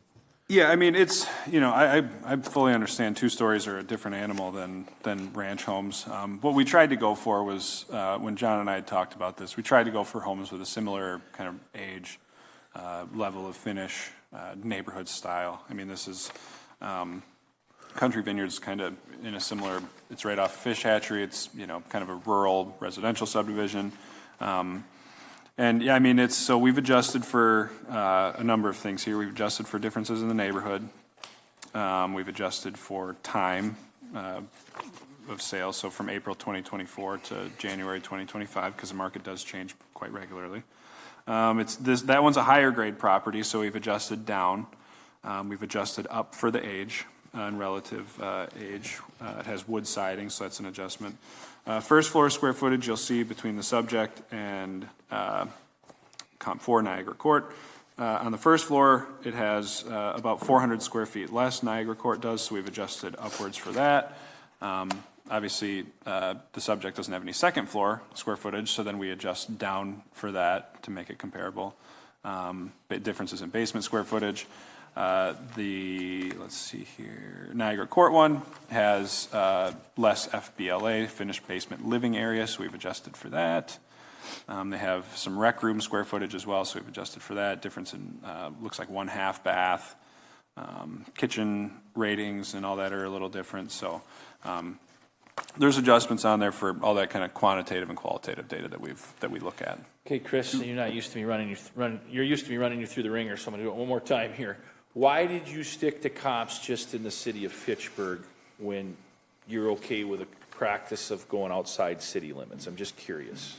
Maybe you said that at the beginning of your presentation, but I'd like you to repeat that for me. Yeah, so I think for the most part, we have a lot of sales here in Fitchburg, and while they're not perfect comps, it's a lot easier for us to adjust properties that we have good records on versus saying, well, what, if we go to Stoughton, for example, or Madison or whatever, we're going to have to verify those assessment records, which can be kind of a challenge, and the sales records as well. So we stick to comps in Fitchburg because we have all the data. We can make adjustments on a pretty good basis because we have the data for it. So even though they're not identical, they have some good comparative measures, age, neighborhood, that kind of thing. And Fitchburg, again, back to being unique, 3 different school districts. Yeah. Does that impact you going outside our city limits in terms of a school district? For example, the Lattes live in the Oregon School District. Yeah, we would try to stick to that same school district.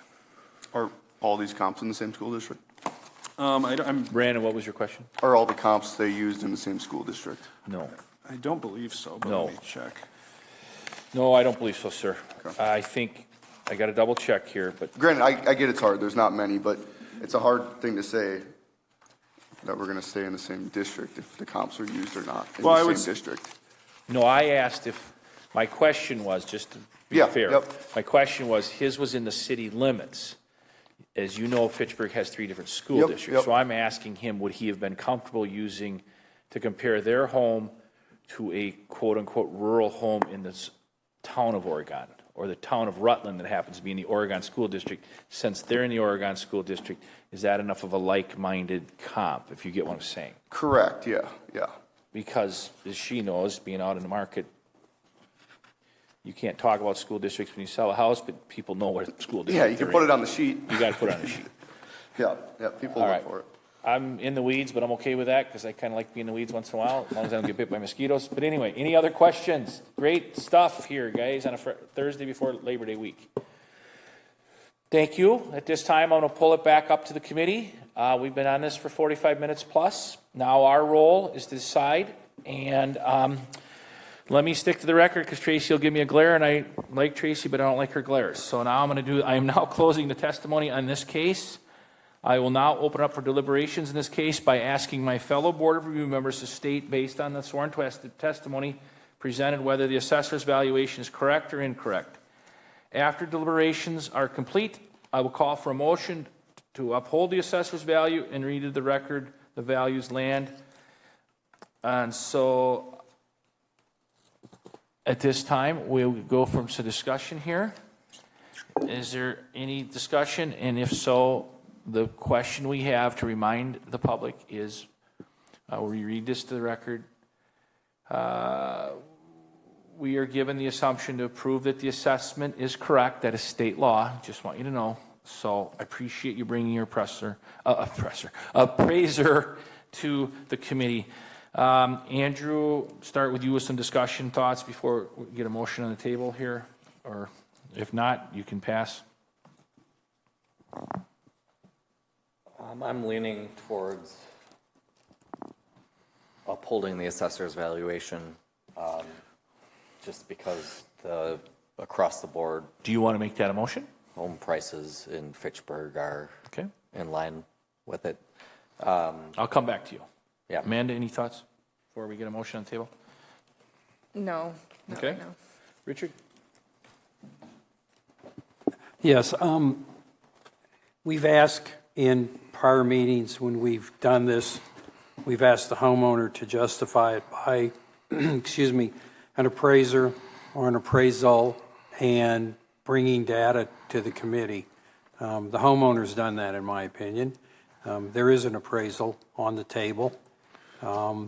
There is a rather wide variance between what the city assessor says and what their appraiser has written. I would lean towards the fact that the appraiser is not going to put his name on something and his credentials that he didn't believe is the number. The comps are the comps. I understand we're in Fitchburg. It doesn't really bother me that a couple of these are outside the Fitchburg city limits at the same time. We've asked, we've dismissed cases because there wasn't an appraisal and now we have one. I would tend to lean towards the homeowners and the appraisal that they brought and the assessment that they think is there. It doesn't bother me on the location of the property. You read the traffic on MM is different than the traffic on some of the others. You've adjusted for that in your thing. You've adjusted for the square footage. I think the pool is it's one of those things. You're either really going to like a pool in your backyard or you're not going to like a pool in your backyard. And it's from reading real estate ads, and you have two realtors here. It amazes me the amount of real estate ads that don't mention the pools even in the backyard until you get to the place. So I'm going to err on the side of, not so much err, but I'm going to take the homeowner's appraiser's valuation and vote accordingly today. Carol? We don't have to say how you're voting. We can just get any last discussion questions among us. No, I don't really have any questions. Okay, Andrew, do you want to make a motion on your piece? The motion is to uphold. We know where Mr. Bloomquist is. You can obviously vote no. We have two choices: either uphold the assessors or disagree with the assessors and go with the value that the Latte family has provided. So, if you don't want to make a motion, somebody else can, or we can do whatever you want. I move to uphold the assessor's valuation of, where is it?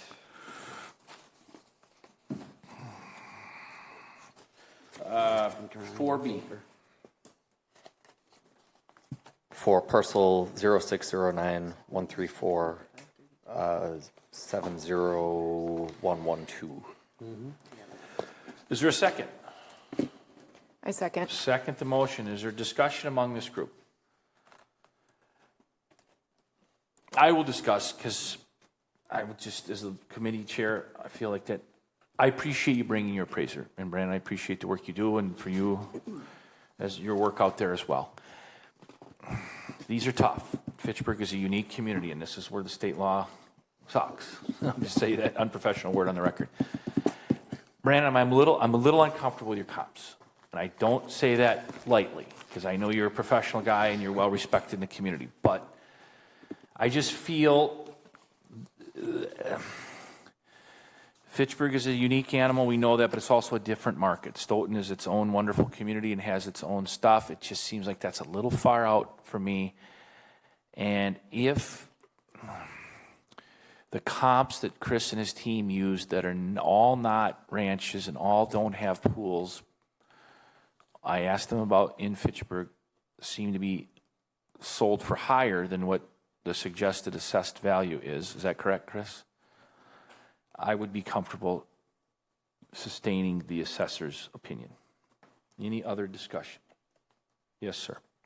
But that's fine, Sean, but you've already, when you asked the questions and then you asked for the market valuations and the $15,000 differential between Fitchburg and Stoughton or Fitchburg and Oregon. Or whatever it was, those, I think those numbers have been batted around to where, you know, he's taken those into account.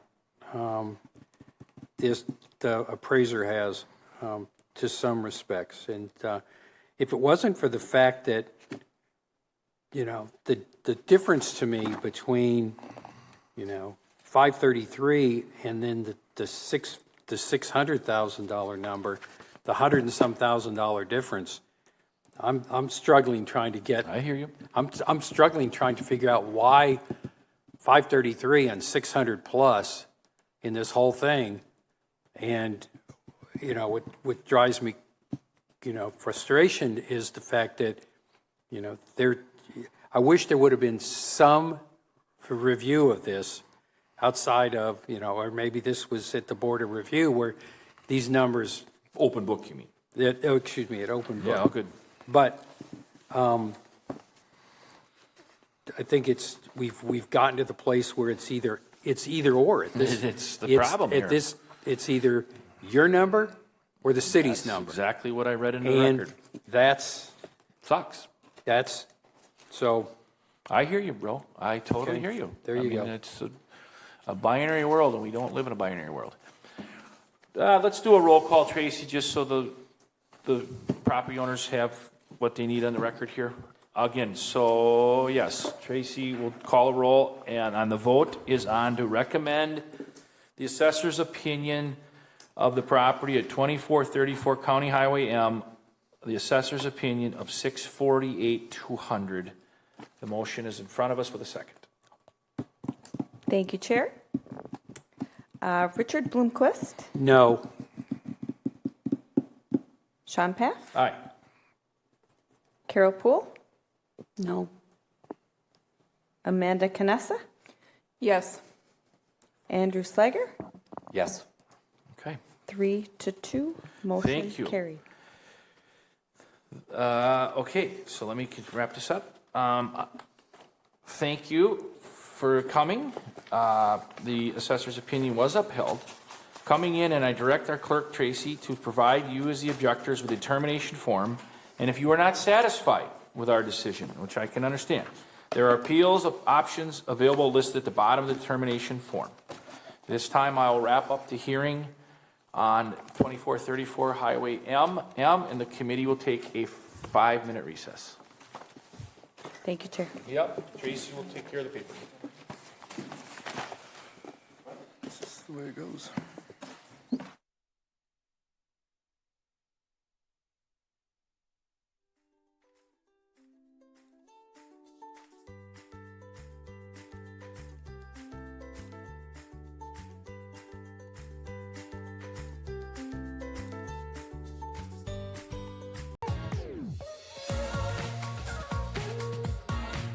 Okay.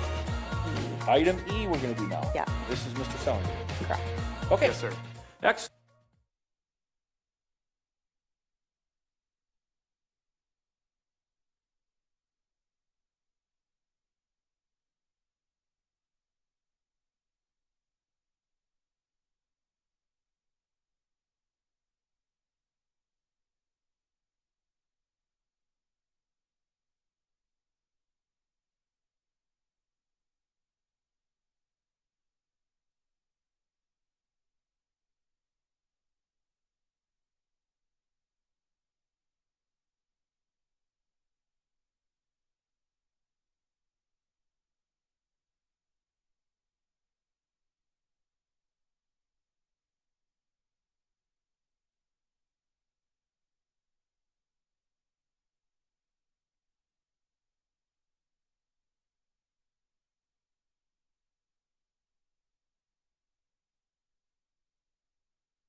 testimony can show the assessor's valuation to be incorrect.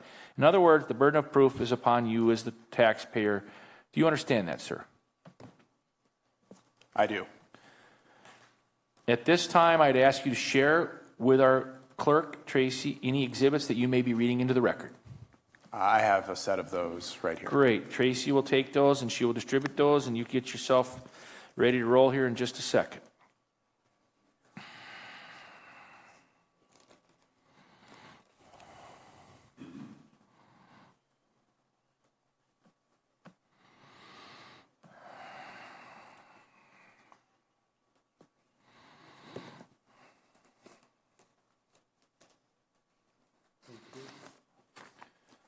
Thank you very much.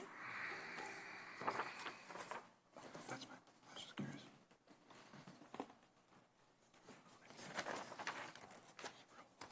Oh, okay.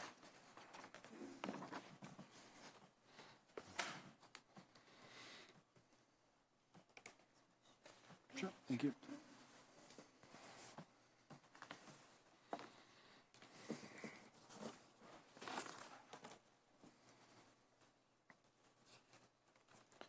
Madam Clerk, how would you like us to label these exhibits? I will label this as Taxpayers Exhibit A, please. For 5848 Park Hill Circle. Okay, one last thing to stick to the script here. For the record, one more time, sir, please state your full name and address, and please state the amount, in your opinion, what you think the fair market value of your testimony. I'll give you about 10, 15 minutes or whatever. At this time, you may begin. Sorry, do you want me to state my name? Yep. And okay. One more Great. time, address, and what you think it's worth. You got it. Okay. My name is Eli Sellinger. I am the owner of 5848 Park Hill Circle, and I believe that the assessed value of the property should be $950,000. All yours. All right, thank you. So I've shared with the board, and thank you, by the way, to the board and to the assessor's office for taking the time to have these opportunities for citizens like me to discuss the assessment with you. I'm sure this is one of your favorite parts of the year. Especially the pay.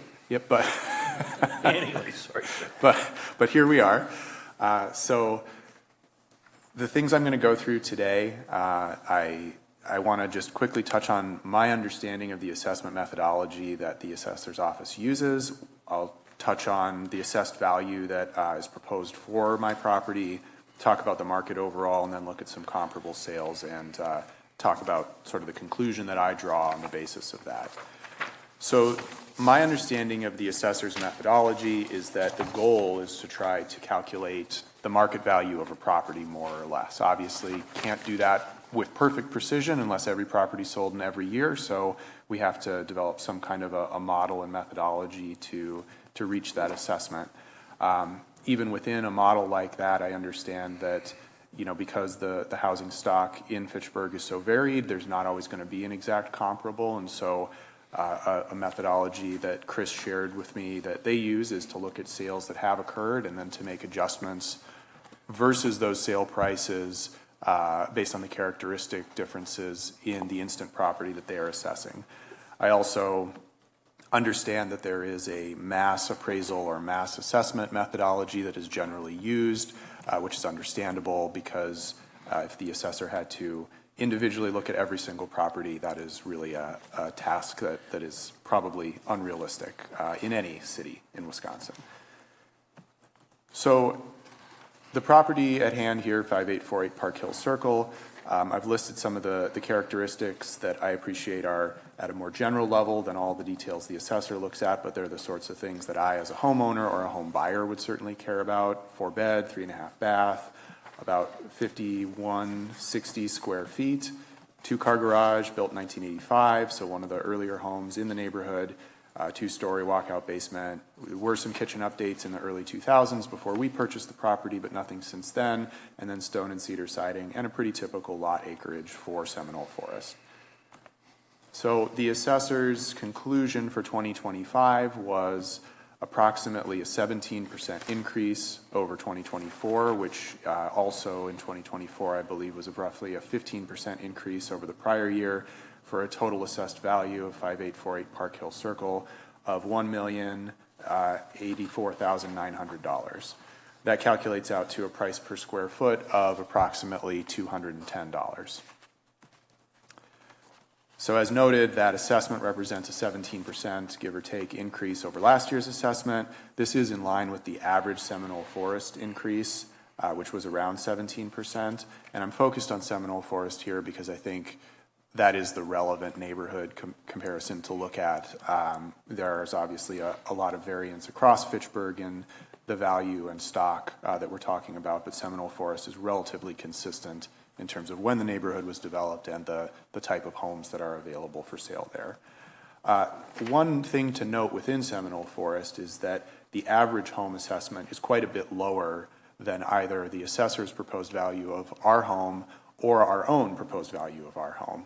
Essentially acknowledge that our home is toward the top end of the market within Seminole Forest as compared to sort of what the mean or the median home value is. Even within our street, the average of all the other 2025 assessments that the assessor has proposed on Park Hill Circle is approximately $735,000, which is a very significant $350,000 difference in assessment between our home and the rest of the homes on the block. So acknowledging that although we have a difference of opinion on what our home value should be, we appreciate that it is toward the higher end of both the neighborhood and the street. So what is the market like in Seminole Forest overall? As we noted in the previous slide, the average home in Seminole Forest is quite a bit less expensive than our home. I think it is worth noting that no home in Seminole Forest, as far as I could find, has ever sold for over $1 million. It simply has not happened. And I appreciate that real estate values across the country and across Wisconsin have increased quite a bit in recent years. But I still think that that absence of any data point that is in the zone of where the assessor would place our home is very important to look at in terms of the validity of the model that the assessor is using to establish values for homes like ours. Just for comparison's sake, the most valuable home that I was able to find a sale for in Seminole Forest was 2895 Forest Down. That was around $845,000 and sold just a little bit earlier this summer. We'll come back to that a little bit later on in the discussion because I think that's a relevant comparable property to look at in evaluating what the right number should be for our home. Within the Seminole Forest market, I think essentially the conclusion is that noting that at the outset there are not very many home buyers in Madison that are willing to spend $1 million on a home. The ones that are not looking in Seminole Forest. They are looking in other places in Fitchburg. There are homes that sell for over $1 million in Harlan Hills, in the new development in Stoner Prairie, sometimes in Lacey Heights. All the $1 million+ sales in Fitchburg in the past year were in one of those three neighborhoods. And I think that if a buyer was willing to spend that much money on a home, that's where they would be looking if they were looking in Fitchburg at all, as opposed to Nakoma, Shorewood Hills, Maple Bluff, other communities within the Madison area. The overall real estate market conditions indicate that we are seeing fewer, not more, buyers of expensive homes in the market. Real wage growth in the U.S. has been under 1% annually for years. There's a raging debate about whether it's even possible for someone in their late 20s or early 30s to buy a home at all, let alone one that's at the top end of a market. 30-year mortgage rates are almost double what they were 5 years ago, and homes are sitting on the market for longer than they have even just looking back 1 year. So with all that in mind, I think it's appropriate for us to look at comparable sales that have occurred in the Seminole Forest neighborhood. The one that I mentioned before, 2895 Forest Down, that was around $845,000 sale price. That was in June of this year. That's a 5-bed, so more bedrooms than mine, 3.5 bath. It's 4,369 square feet, so admittedly a smaller home than the overall square footage on mine. Otherwise has a lot of similarities, 2-car garage, built in the late 80s, 2 stories. The kitchen, which is obviously a big component of the overall value of the home, is updated, if not nicer, than the one that we have in our home, which we haven't touched in the 12 years that we've lived there.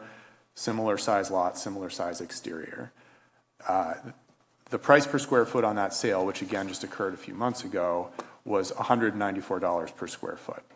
And I think that that is reflective of the fact that as you get to these higher end homes within Seminole Forest, although the overall sort of mass assessment model may work for the vast majority of homes, maybe 70, 80, even 90% of the homes in Fitchburg, I think that when you get to the edges, as with any model, it starts to fall apart a little bit.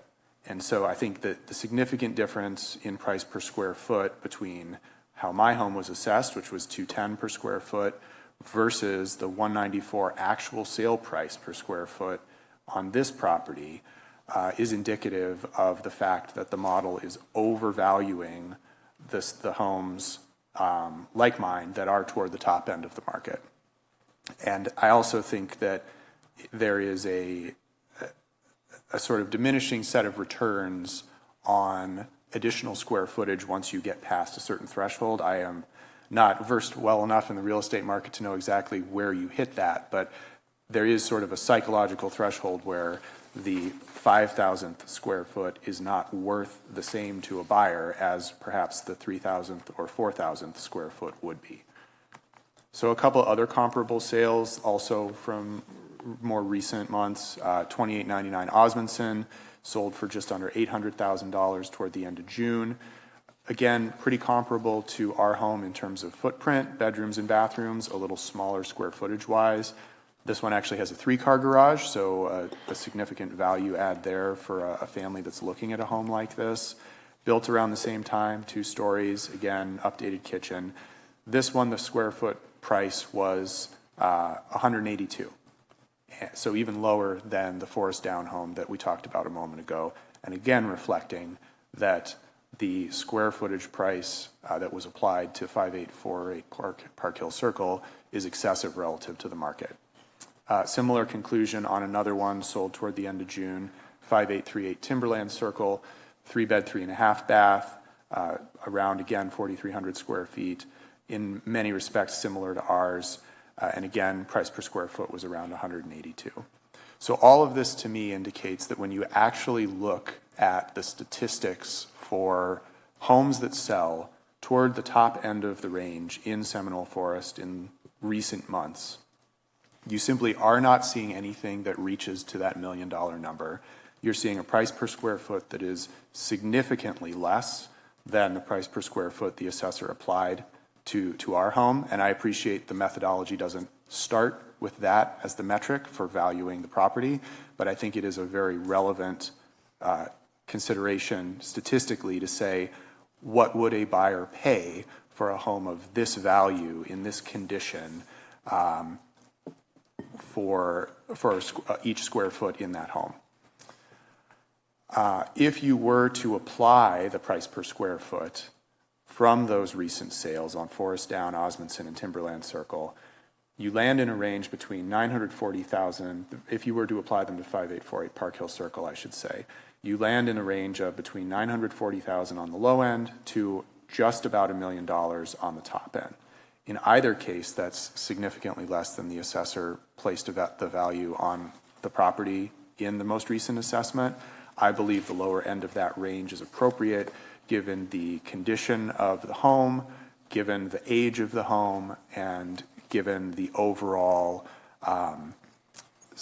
fact that we really haven't put anything into it from an update perspective that would have a significant change to the value since we purchased it 12 years ago. So you haven't pulled a permit? I'm sorry? Have you ever pulled a permit with the city? We have an active permit right now because we are doing our siding over again. Property record will show that. Okay. Property record should show that, yeah. Eli, if you want to take, kind of wrap up Yep, a little I'm bit. on the conclusion right now. Thank you for your patience. Yeah, you bet. So conclusion on my side, application of a 17% increase to an already expensive property in Seminole Forest really ignores the reality that there's a psychological ceiling on what buyers will pay for large homes in Seminole Forest. Comparable, very nice homes in Seminole Forest have sold recently for hundreds of thousands of dollars less and significantly less price per square foot than the assessed value on 5848 Park Hill Circle. Even after you look at the differences in the size of those properties, the assessed value on our home is not aligned with what's actually happening in the market. And I would therefore request that the board adjust the assessed value of the property to a number that better reflects that reality, which I believe is $950,000. Thank you. Thank you, sir. Very well done. Thank you. Chris. I'm going to let Ian take this one. Sure. Ian, you want to rock and roll here? Yeah. Yes, sir. We can get your handouts. Chris will do that for you. Yep. Just give us 1 second, Ian, to get those in our hand.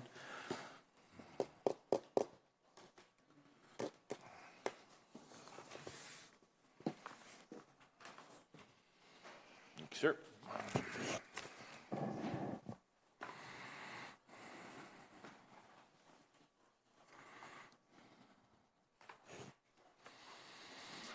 And Madam Clerk, how would you like to label this?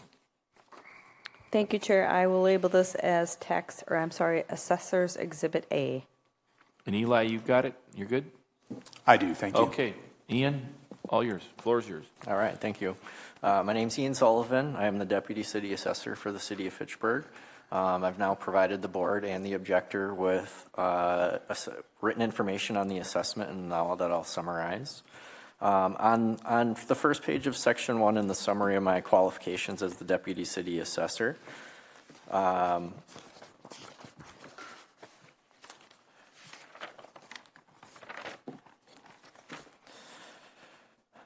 name is Ian Sullivan. I'm employed by the City of Fitchburg in the Assessing Department as the Deputy Assessor. I have an Assessor 2 certification held by the Wisconsin Department of Revenue, which expires at the end of May of 2026. I'm current with all required continuing education, and I've also worked in the assessing field for over 12 years. I was hired on as the Deputy Assessor in April of this year in 2025. And I previously worked for 10 years for the City of Madison Assessor's Office and 2.5 years prior to that with the City of Janesville Assessor's Office. I was employed as a Property Appraiser 3 with the City of Madison. I was responsible for valuing the residential and multifamily properties. In the appeals process, I was involved with open book, board of review, post-board of review appeals at the Department of Revenue, and I was also a member of the Board of Assessors for the City of Madison. The following educational experience qualifies me as Deputy Assessor. I have a Bachelor of Science in Geography with emphasis in cartography from the UW-Madison. I've attended various quarterly meetings with classes from the Wisconsin Association of Assessing Officers. I've attended classes from the International Association of Assessing Officers and also attended annual assessor meetings presented by the Department of Revenue. And I've also attended the Board of Review training in 2017 and 2021. Part A outlines the standards for establishing value as found by Statute 7032, the Wisconsin Property Assessment Manual on Case Law. The value hierarchy is a Tier 1, arm-length sale of the subject, if that sale is consistent with the characteristics of the arm-length sale of reasonably comparable properties.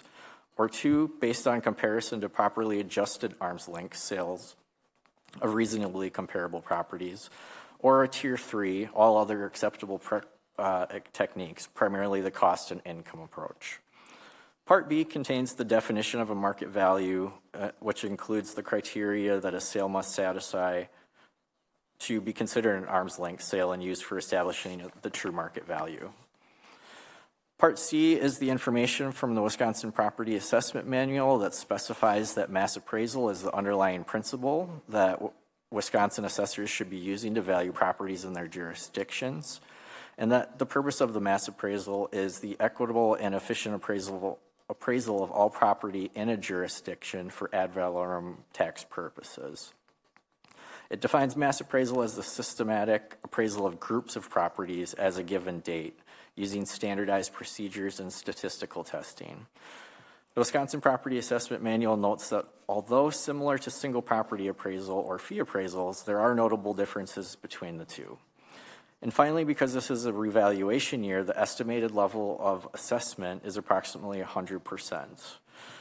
On the next page, you will actually find a map illustrating the location of the subject property. which is located at 5848 Park Hill Circle. The next few pages of the property record card contain specific data on the quantitative and qualitative physical characteristics of the land and the improvements for the subject site. To note some of the more significant data, the first page shows that the property is a single-family residential home. It is located in the Seminole Forest neighborhood on the city's west side. The second page shows the building permit history, which will also show what you had just asked about an active permit for the decks, I believe. The sales history, relevant information from the sales show that there has not been a recent arm's length sale of the subject property since the current owners purchased the property in June of 2013 for $619,900. There are no detached structures located on the parcel. Continuing on the second page, you'll also find the note section that the property was last fully inspected in April of 2014, and there was not a 2025 open book appointment between myself and the appellant. Following the note section, you'll also see the land information that the single-family home sits on 0.444 acre lot valued at $101,700. On the third page of the record card, I'll highlight that the structure is a two-story custom-style residence. It contains 4,182 square feet of above-grade living, 1,400 square feet of finished basement living area, which is walkout finish, and 650 square feet of rec room living area. It was built in 1984, and it has a construction and quality grade A property. Its overall condition, desirability, and usefulness is rated as average, and there is other detailed information on the physical attributes contained in the record card. The fourth page is the sketch of the property. The next few pages of the document are the market valuation detail. The market valuation detail summarizes the assessment calculations as completed by our automatic valuation model. The model is based on the volume 2 of the Wisconsin Property Assessment Manual and 2024's arm's length sales. I would like to note that all of the comparable sales that the appellant used were sold in 2025. The next two pages show the comparison sales. The appellant actually, when he presented, all of his sales that he's using for comparison were sold in 2025, and we had a January 1 of 2024 to December 31st of 2024 assessment period. Got it. Thank you. That's what I thought. Thank you. So after the market valuation, you will actually see the sale comparison map, and after that you will see the sales comparison with adjustments.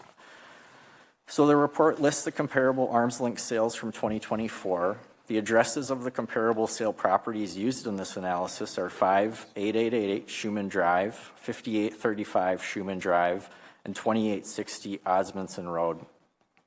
All three properties are located in the same Seminole Forest neighborhood, the same as the subject. And the sales date of the comparable properties are December of 24, May of 2024, and June of 2024, respectively. Their sale prices range from $682,000 to $725,000. The report shows photos and lists the comparative data that demonstrates how the sale properties are reasonably comparable to the subject. All three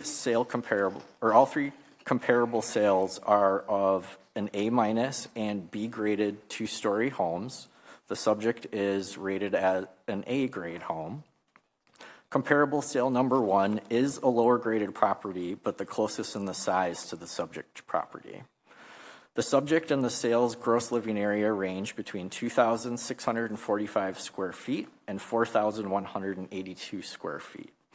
The effective years built range from 1986 to 1994, and there is other data listed demonstrating that the sale properties are reasonably comparable to the subject property. The report adjusts the sales prices for differences such as the lot, the building attributes, age, condition, market location, and detached structures, if any, are present on the property.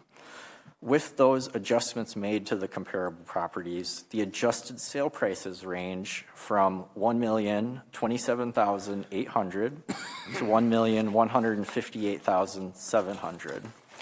The adjusted prices of a reasonably comparable property indicate that the subject's assessed value of $1,084,900 is a fair market estimate value as of January 1, 2025. In summary, this is not a tier one arm's length sale of the subject property, and we completed a mass appraisal assessment of the property using both tier 2 and tier 3 approaches to the value. And we've reconciled to the tier 3 market modified cost approach, as this provides the most uniform and consistent detailed value estimate as expected by the public. Based on the testimony that I just provided, I do not believe that the property owner has overcome the presumption that the assessment is correct, and respectfully request that the board sustains the assessment as presented. Thank you. I'd just add one thought that I had. There was mention of there's been no sales over $1 million in this neighborhood, which is certainly true, but that doesn't mean that there's not properties that are worth $1 million. So I mean, you could apply that to whichever way you'd like to look at it. There's never been a commercial sale in Fitchburg for over, I don't know what call it, $20 million, but there's properties that are worth that still. That's just a thought that I had that I thought I would share as well. So, and there's a number of properties in this neighborhood I scrolled through as we were sitting here that we have valued in that just over $1 million range. So there's not a ton of them, but there are a few, and this is one of the larger homes in the neighborhood. So just a point that I thought I would make. Eli, do you have any questions on the assessing department's presentation to them? Sure. Yeah, I do. I guess you mentioned, Ian, that the comparables in the packet are all graded A-. And ours is graded A. The date of construction of all these properties is approximately the same. What is the basis for the difference in that grading? So the basis is based on the quality of construction, the size of construction, any sort of custom built-ins that may have been made to the property. And so there's a lot of different factors that go into that overall grade.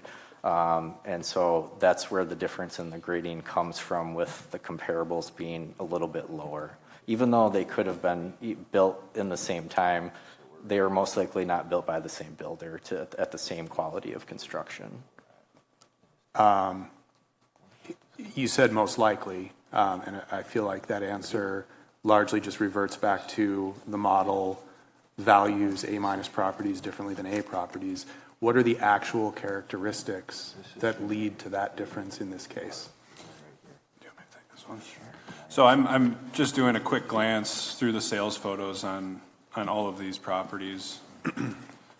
And while nice, I mean, it's evidenced in their grade. When we started, I scrolled through the photos of your home on Redfin, and I would say that your home has a higher overall level of kind of fit and finish, if you will, than at least the two on Schumann Drive. I haven't looked through Osmondson yet. Sure.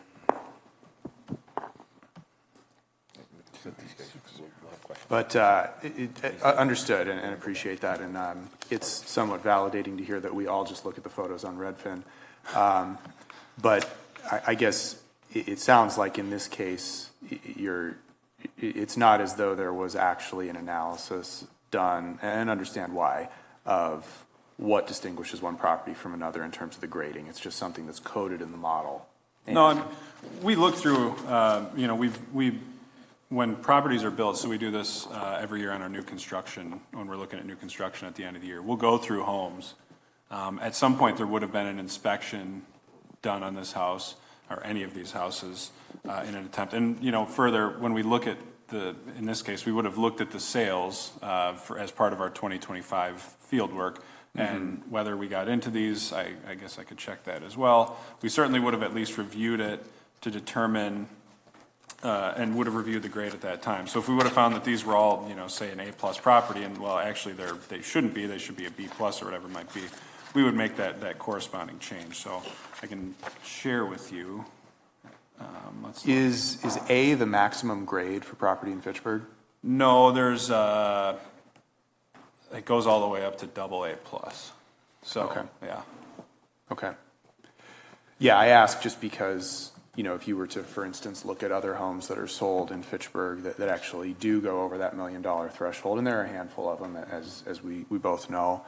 I'm just curious if the construction level there is at a higher level. I would expect that it probably would be in order to drive that valuation. Yeah, I think, I'm sure it is. I don't know. I know offhand at least one that sold at least A+. I'm trying to remember. But yeah, in this case, so for Osmondson, I'll kind of work backwards. We did do a full inspection on that property in October, 2860 Osmondson. Let's look at the Schumann Drive ones. Yeah.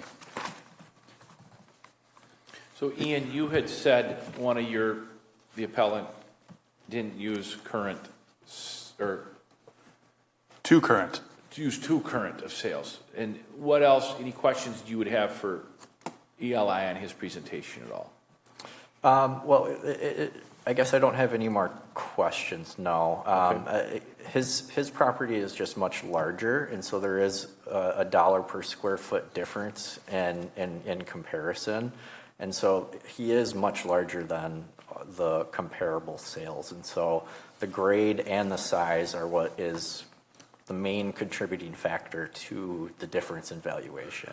Okay, so Eli, question for you process-wise, and I hate to grill you in process, but process does matter. Sure. Why didn't you take advantage of the book review? Were you out of town, or what? I think we were traveling, yeah. Okay. You were aware of it, right? Yes, we did receive notice of it, no question about that. So your communications with the city have been, for whatever it's worth, open and transparent and followed a process. I have no complaints about my communications with the city. So you didn't miss a window of opportunity. Yep. Yeah, I would note, I talked to Eli, I don't remember when it was, probably July, mid to late July, which is not atypical here from folks kind of throughout the summer, but at that point, it was too close to board of review to really do much. Okay. So. Yep.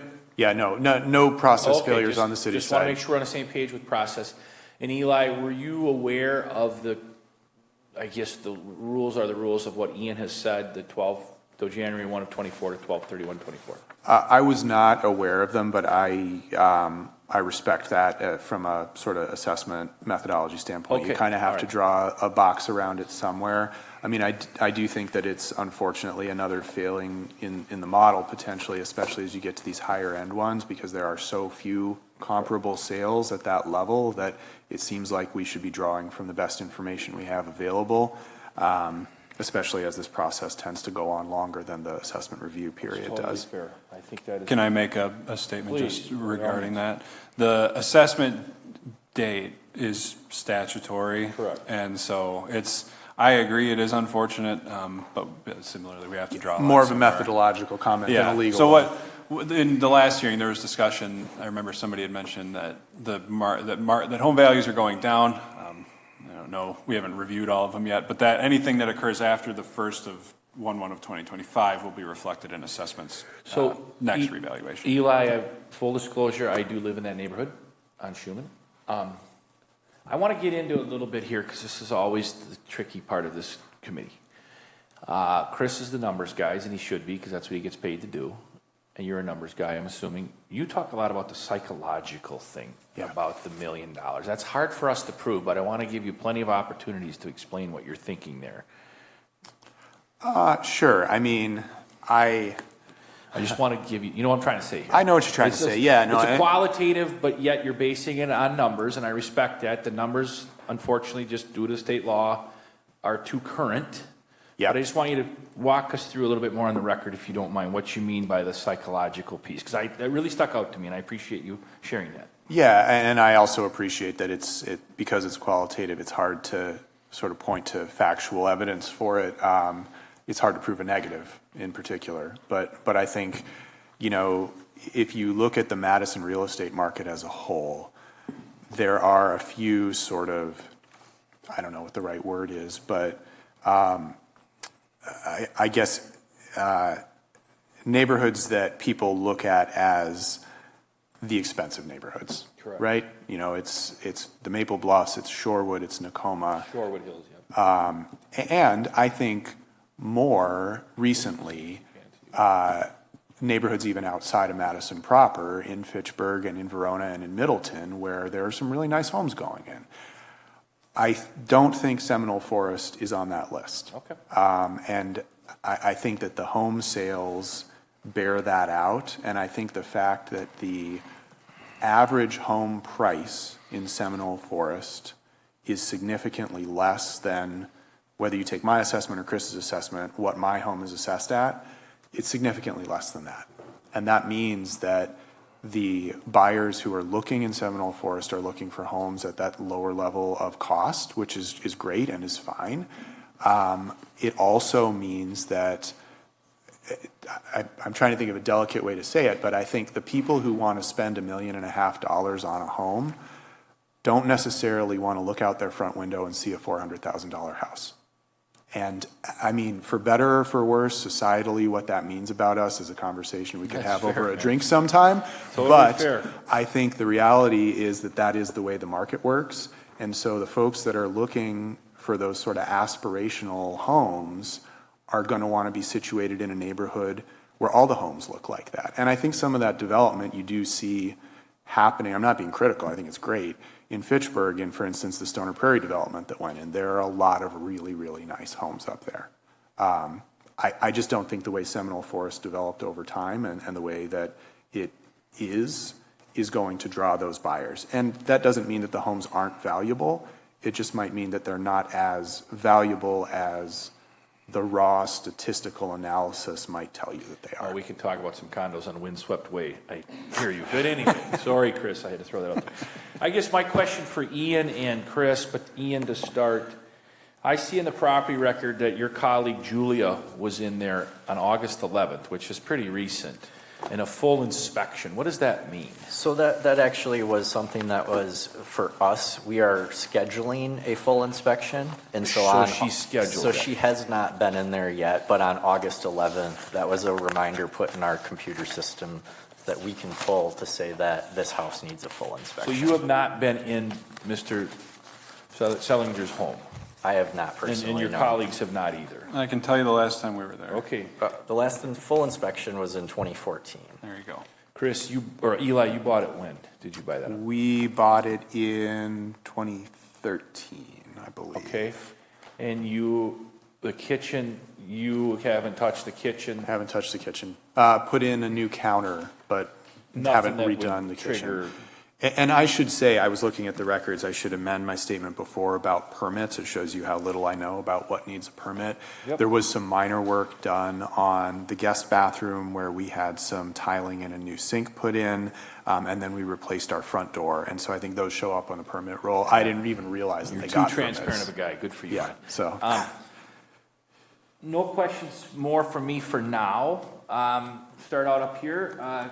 Andrew, any thoughts from you at all? First of all, I want to give you a chance to wrap up your comments, 90 seconds or whatever, kind of why you think we should stick with your suggestion of 950. Then I got to formally close the testimony piece of it. Sorry about that, Andrew. We'll get to you in a second. Yeah, I mean, I think, again, we've talked about a number of different factors, both in terms of what the numbers lead to, as well as the sort of qualitative aspects of the value of the home and the neighborhood overall. I mean, I think that I understand that in some situations it's more convincing if you have sort of a formal appraisal to support you. I obviously do not have that and have not brought an appraiser with me today. I certainly think that if we did that next year, we could have a more robust discussion on this. But I think that even if you look at the high level numbers around square footage and just doing some quick back of the envelope math on the comps that the assessor's office did provide from the 2024 timeframe, it really leads you to the conclusion that the per square foot value of our home as they've assessed it really exceeds what's realistic and what is possible in the market. Ian, did the two-car garage, even though it's a big house, did that factor into your equations at all? And how does that factor compared to a three-car? Well, so there is valuation. So like in the Because comparatives. he's only a two-car, right? That's right. Yeah. Okay. So like there is, if you look at the market valuation, we would do a compared sales analysis or a paired sales analysis to see what another garage would add in value. And so, yes, there is a valuation difference between a three-car and a two-car. Did that factor into your at all? And did it? It did. How much did it demerit the value that you thought of his property? Because I can tell you, not to get into psychological stuff, but three-car garages matter a lot, especially in a home with that value. And size of it. Yeah. You got to park the boat, the bikes, boom, boom, boom. Look at the sales comparison. Yeah, I got a teenager turning 16 next year, so I can tell you that a third garage spot is Yeah. something we talk about. Dad's going to be scraping a lot of ice off the car. Sorry, man. No way, she's got to do it. While he's looking, Richard, you have a question for Chris or anybody here or these guys? Yeah, there's a question for Dina. Yeah. So I have your, this sheet, your rebuttal sheet, for lack of a better term, I guess you could say. So when you show the comparison 1, 2, and 3, and you go down to comparable value, and you've got the comp on Schumann at 5888, Schumann at $1,027,000, and then the other Schumann at $1,093,000. How do you arrive at that number? That's not your assessed number, is it? No, so the sale prices are what you see next to the dates. Okay. And then the net adjustments, and then the comparable value below that is the total difference in differences between the subject and the comparable sale. Okay. And so a lot of that, like I said earlier, was attributed to the size of the property and the grade of the property. So I have your handy dandy book here that you laid down. So I figured out you've got them in here by property number. So got that. So I have all the Park Hill Circle numbers in front of me. Okay.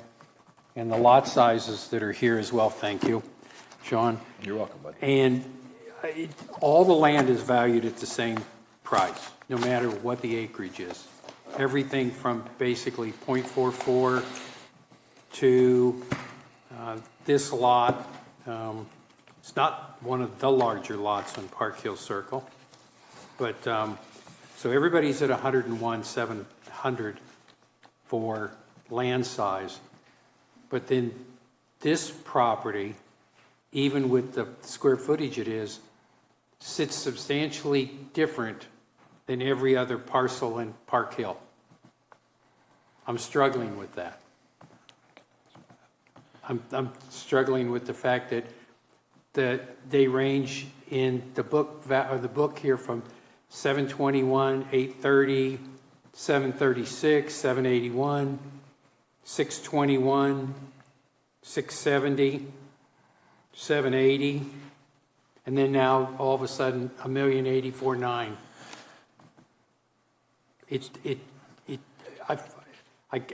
I don't understand. Most of the houses in this specific street are lower grade and significantly smaller. The closest, so that the subject here has, let me find it, 55, almost 5,600 square feet of living area. And the closest appears to be close to 4,200. So this is far and away the largest house in terms of square footage of living area. If I scroll through them on an if you just look purely at the improvement value per square foot, this one is one of the lower on a dollar per square foot basis, or right in line. Most of them seem to be within the $170 per square foot if you're just looking purely at the improvements, not the entire assessment. 163, 172, 172, 152, 176 is the subject, 187, 197, 194, 207, call it 180. Yeah, so this one's well in line on a dollar per square foot improvement value. So why didn't you use other Park Hill Circles valuations and do your up and down net adjustments for comparables? Why isn't comparison 1, 2, and 3? Why aren't they Park Hill Circle residences in the same neighborhood? Or are you just using it because those were sale dates? Well, none of the Park Hill Circle ones sold. Okay. But to me, another fair other than to sell is to look at comparable properties on the same street and then make your adjustments up and down based on that. Richard, I don't mean to interject, but one of the standards are this does not include comparison to a neighbor's property unless it recently sold in an arm's length transaction. Okay. That is our ruling that we have to follow. Carol, questions? But going off of that, then, any other sales, all of those properties should have been equally impacted, correct? With what their assessment would be raised? Yeah, and most of the properties in this, and Eli had mentioned it, this one went up consistent with the neighborhood, which was around 17%. All right, I have a question on the market valuation detail sheet, if you could help me out with it. I just want to make sure I understand what I'm looking at.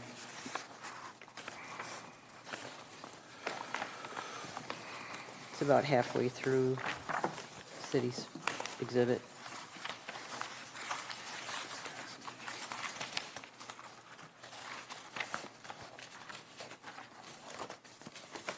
Looks like this. Okay. It's the sheet right here. Oh, gotcha. So can you just kind of quickly walk us through, so you're starting at 101.7, and that's for the land, I get that. And then we're talking about the actual structure. And then about halfway down, we get to what we're calling a replacement cost new. Mm-hmm. So is that replacement cost new include that land value, or is that just the structural value? I believe it's the total value. I can add them up. So Yeah, it's not the a total. replacement cost that you would use for your insurance. Is this something in assessor speak? Yeah, more or less. So it's derived from cost models, which is similar to what the insurance companies use, but my assumption is that they're not using the same exact ones that Right, we are. because you wouldn't have to insure the land. Right. But I'm curious as to then without the land, why that's almost exactly the number we land on for the assessment. Hang on a second here. I mean, there's a lot of subtractions here that bring this down to 983.2, so I'm trying to figure out why that's not the assessment. Bear with me, I'm doing a little math here.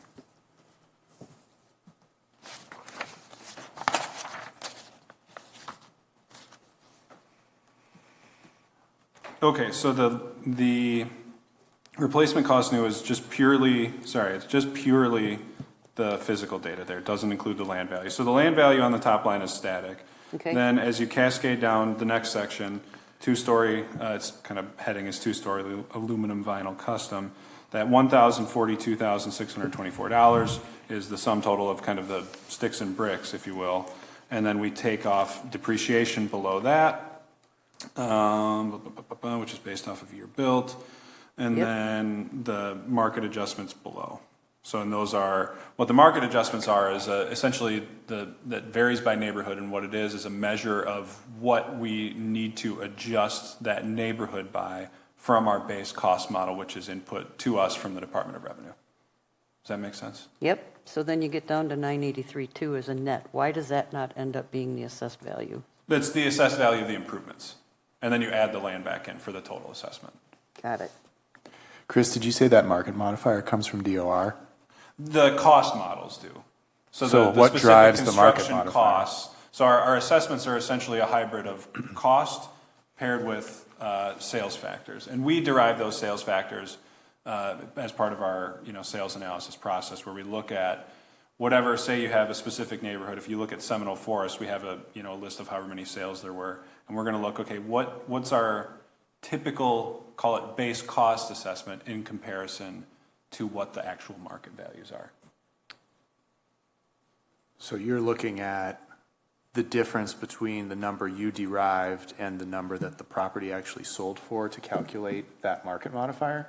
Kind of, in essence. So we have, our base cost model is not going to get to where the actual market value is. In most cases nowadays, the market values are a lot higher than what it would cost minus when you take away that appreciation. Mm-hmm. So if you have in this case, if we were to say, let's do it this way. If we were to take just purely the cost of your house, less depreciation, we take $1,042,624 minus the depreciation, which is $335,203.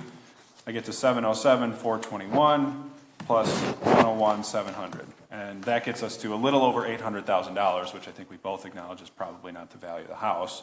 And so what we have to do then is make, conclusions of value of where, and we do this for all the sales properties. So we look at them and say, okay, let's pull back. Let's just look at the raw cost data, less depreciation, and what do we need to adjust this specific neighborhood by to get it to market value? And that is a blanket adjustment across the entire neighborhood, regardless of the range of the property value? Typically, yeah.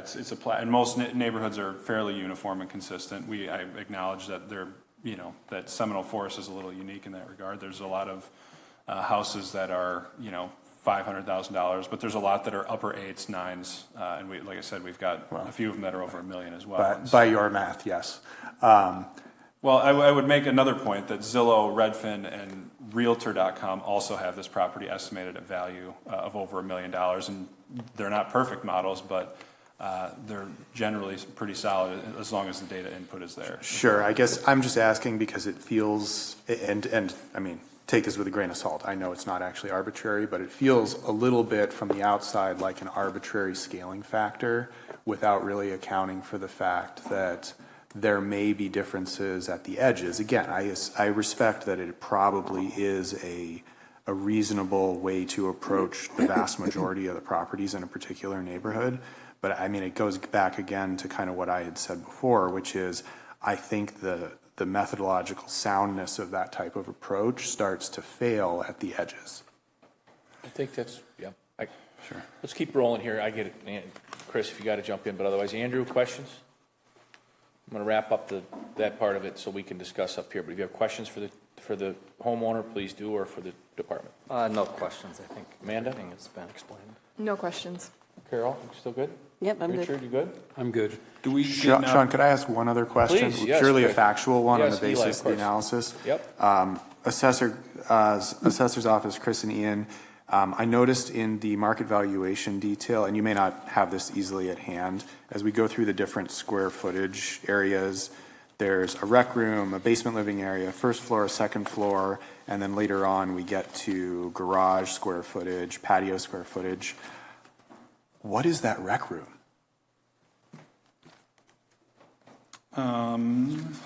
I don't see it on the diagram, and I'm not sure what it would be referring to since the basement square footage is already captured. Is there a rec room in your basement anywhere? No. So outside, so looking at the pictures, there's the portion that is like right by the fireplace. That's a full walkout, which it appears to be kind of the same quality as the living upstairs, and that's what we qualified as finished basement living area. Sure. Yeah. And then further back where it showed that there was like a drop ceiling, and when you purchased it, there must have been like a woodworking facility back there. That's true. Yeah. So that's the rec area then. So that's not included in the finished basement living area calculation? No, it's not. Okay. Yeah. Okay. That clarifies it for me. Thank you. All right. Do we get a chance for closing statement? Yes, I don't know if we have to make please. one. I was going to wrap it up. Eli had his, and now go ahead. Yeah, just I get that this is a unique property in Seminole Forest, and Seminole Forest is a unique neighborhood, and there may not have been any sales over $1 million, but that doesn't mean that there's not properties that are worth over $1 million. To me, I can appreciate the effort. I would just reiterate the point that we've heard it before, that real estate values have, I guess, gone down apparently from what I hear in 2025. I don't know if I can substantiate that, but We'll find out next year. We'll find out. Well, in 2027, I guess, where it's the next That's right. reval. But nevertheless, if we use that metric to suggest that sales have gone down in the calendar year 2025, and we apply that logic to the valuation of this property becomes non-uniform. You've got a property valued using market characteristics that the rest of the city does not necessarily get the benefit from.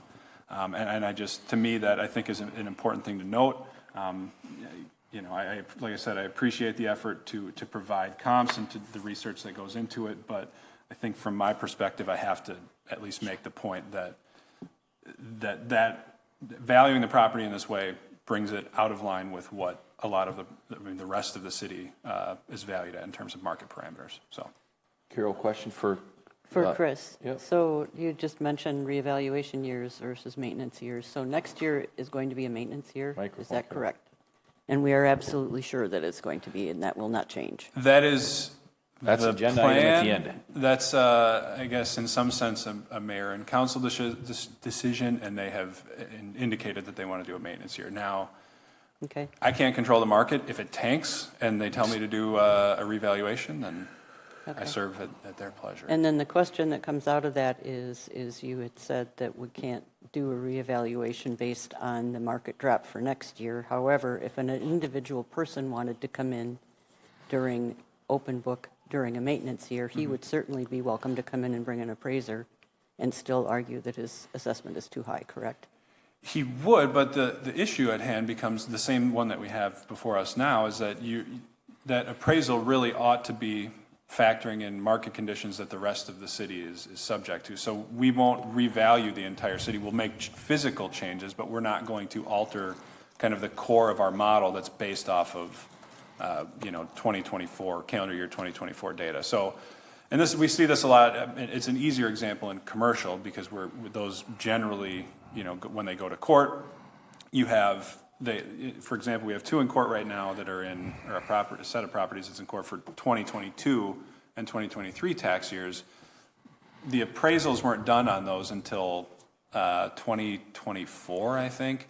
And so what those appraisers then have to do is they have to make that appraisal effective as of the assessment dates. So they have to apply time adjustments and adjustments for changes in market conditions. Right, but the homeowner still, the taxpayer still has an opportunity to come in next year. Certainly. And argue their assessment. Certainly. The only caveat is that we wouldn't really be allowed to make any sort of market changes. Right. We could make physical. I'm just saying, for an individual person comes in with an appraisal. He has the right to come in front of the city. Certainly, yes. Next year. Yes. Okay. I just wanted to make sure that's out there. All right, I'm now Thank you. closing the testimony in this case.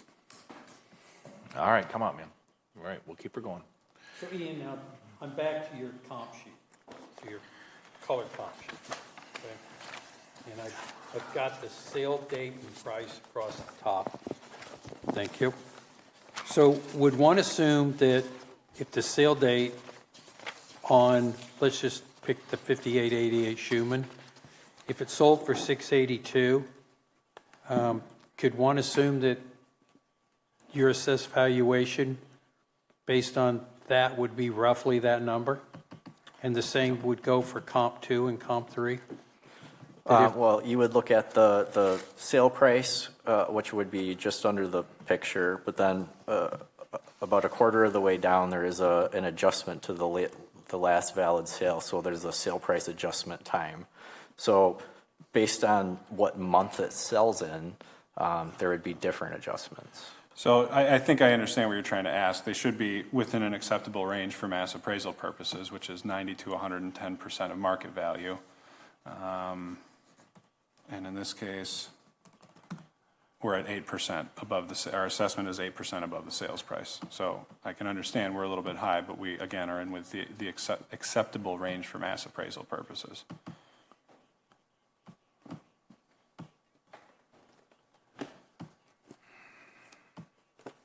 Okay, all right. I'm now closing the testimony in this case. I will now open it up for deliberations in this case by asking the Board of Review members to state, based on sworn testimony presented, whether the assessor's valuation is correct or incorrect. I would call for a motion to uphold the assessor's value and read into the record the values land and improvements. You want to make a motion? I will make the motion. At this time, I am going to make a motion. I'm going to discuss it, but I'm going to make a motion to uphold the assessor's value of $1,084,900. And I don't have the land improvement, and that includes the land improvement number. I guess I don't have the total number. The total assessment is $1,084,900. And I would ask for a second to that motion to discuss. Is there a second? Slager seconds. Second by Slager. Discussion. I will go ahead, Andrew. I think the property owner does make a good argument that no houses have sold for over $1 million in that neighborhood, but I mean, as the assessor said, some are valued over $1 million, and it's kind of a, the taxpayers exhibit used comps from this year while the assessor is using the statutory comps from last year. And I just don't see how the assessor's assessment is incorrect in this case. Okay. Any further discussion? I will discuss and wrap it up since there's quiet here. Amanda, you're good? Okay. Eli, I get it. I hear you. I live in that neighborhood. I'm right down the hill from you, so it'll be nice to me. When you party too late at night, I'm just teasing. But anyway, the psychological thing, I get that. And I know exactly what you're saying. In Fitchburg, again, we've talked about this as a theme of this committee, the uniqueness of the city. We dealt with a lot here this summer earlier with a condo association kind of near us, but not super close. Same kind of deal that you're talking about. The 2025 comps, unfortunately, we can't use. Your number, I get it, but we're given a binary choice here. And what caused me alarm in the end is when Chris said the uniformity issue would be an issue. And that bothers me in a sense that he's got to do the integrity of his job.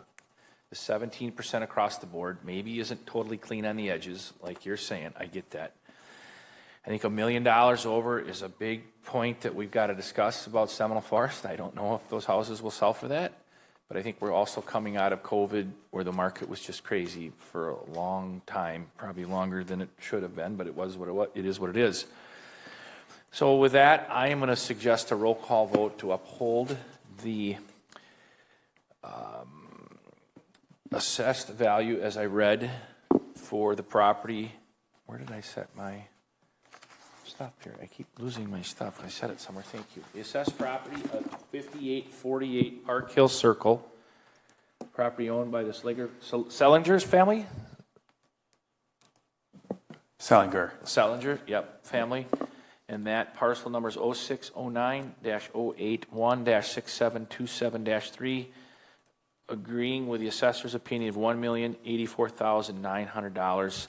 Madam Clerk, I'll ask for a vote. Thank you, Chair. Richard Bloomquist. Aye. Sean Paff. Aye. Carol Poole. Aye. Amanda Canessa. Aye. Andrew Slager. Aye. Motion carried. Again, thank you for coming to the City Hall, and I would direct our clerk, Tracy Oldenburg, to give you the determination form. And if you are not satisfied with our decision, there are appeals options available listed at the bottom of the determination form. Tracy will take care of you, and at this time I ask the committee to stand informal for 2 minutes. Or do you want to wait till noon? What do you want to do? We could adjourn for a few moments. Let's take it. We'll stand adjourned until 12 noon. Or not adjourn. Recess. Thank you all. Thank you.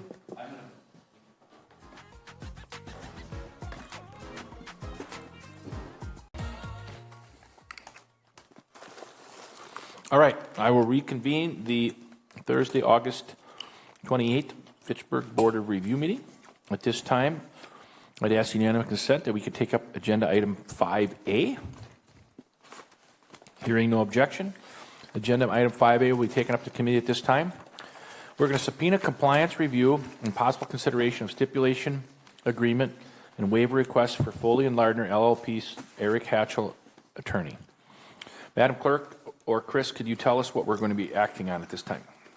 Yeah, I can kind of give you some background here. So these are a number of parcels similar to the parcels we acted on earlier, commercial. These are all commercial apartment buildings over in the Belmar neighborhood.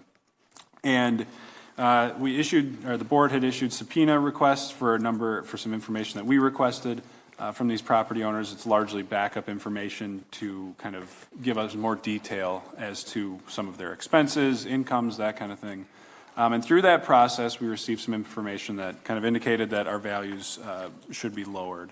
And so what we have here for you is I've got a couple different packets with stipulated value agreements for each of the listed properties. So I can read the values into record, or you all can if you'd like, but essentially what we've, kind of one additional point that I think is good about these, they're already in circuit court for 2024, I believe with the exception of Nakoma Heights.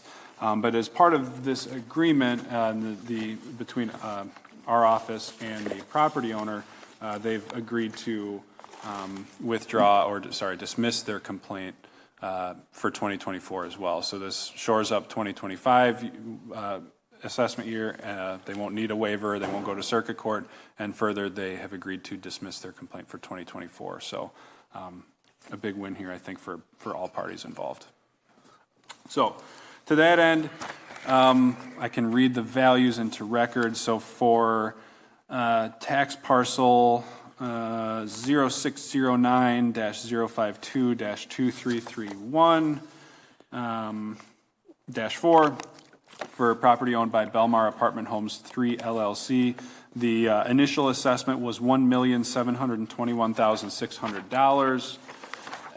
The revised value on this property, the land stays the same at $240,000. Improvements drops to $1,316,000 for a total revised value of $1,556,000. Next up is 3 parcels owned by Belmar Apartment Homes LLC. Those parcels are tax key 0609-052-2259-3, parcel 0609-052-2353-8, and parcel 0609-052-2364-5. The first of those listed parcels, 2113 Red Arrow Trail, is 102 apartments. The initial value was $11,047,400. We have revised the value to $10,057,500. For the next property, tax key ID 0609-052-2353-8. The initial value was $1,039,300. The revised value is $811,000. The last of those parcels, 0609-052-23645. Initial value was $1,569,400. Revised value is $1,215,700. Moving on to Chalet Gardens LLC. It's 99 apartment units, 0609-052-8720-1. Initial value was $8,825,200. Revised value is $7,969,100. And last up is Nakoma Heights. I would note that this one is subsidized, and so we have to, by case law, we have to use the actual income and expenses for this one. 2 tax parcels, 0609-052-8920-9, 0609-052-8900-3. Initial value for the first tax key, ending in 8920-9, was $4,225,600. Revised value is $3,736,800. And then For the second tax key, which ends in 8900-3, initial value was $8,451,200. Revised value is $7,496,400. So, again, these are all, we worked with the property owner and their legal counsel, along with our legal counsel, Attorney Amy Seibel, to come to a resolution here, which is amicable to all parties involved. So we're all in agreement here. Again, they'll dismiss their 2024 complaint and will not pursue any further legal action for 2025. What are these properties taxed at then? What do you mean? When the tax levy is out there, what is their assessed value that we're taxing them at? Oh, I see what you're saying. That would be the revised value for each one. So for Belmar 3, it would be $1,556,000. For the 3 properties owned by Belmar, 2113 Red Arrow Trail, the revised assessed value would be $10,057,500. Second parcel owned by them is 4536 Thurston Lane, would be $811,000. Third parcel is 4526 Thurston Lane, that would be valued at $1,215,700. Chalet Gardens, 2302 Chalet Gardens Road would be $7,969,100. And then lastly, Nakoma Heights is 2 parcels. First one being 4901 Chalet Gardens Road would be $3,736,800, and then 4929 Chalet Gardens Road would be $7,496,400. Okay, so go ahead, Richard. So, Chris, while they were disputing the 2024 assessment, what's their requirement to pay property taxes, at what rate? Or do they not pay and then they have to pay interest to play catch up? Or do they pay and now you're going to go back and give them back money based on the reduction in value? So for 2024, they won't get a refund. They've agreed on these. These are the values they've agreed upon for 2025, and that wouldn't affect anything with 2024. They wouldn't get a refund. They would pay taxes in 2025 based off of the revised amounts. Does that make sense? Okay.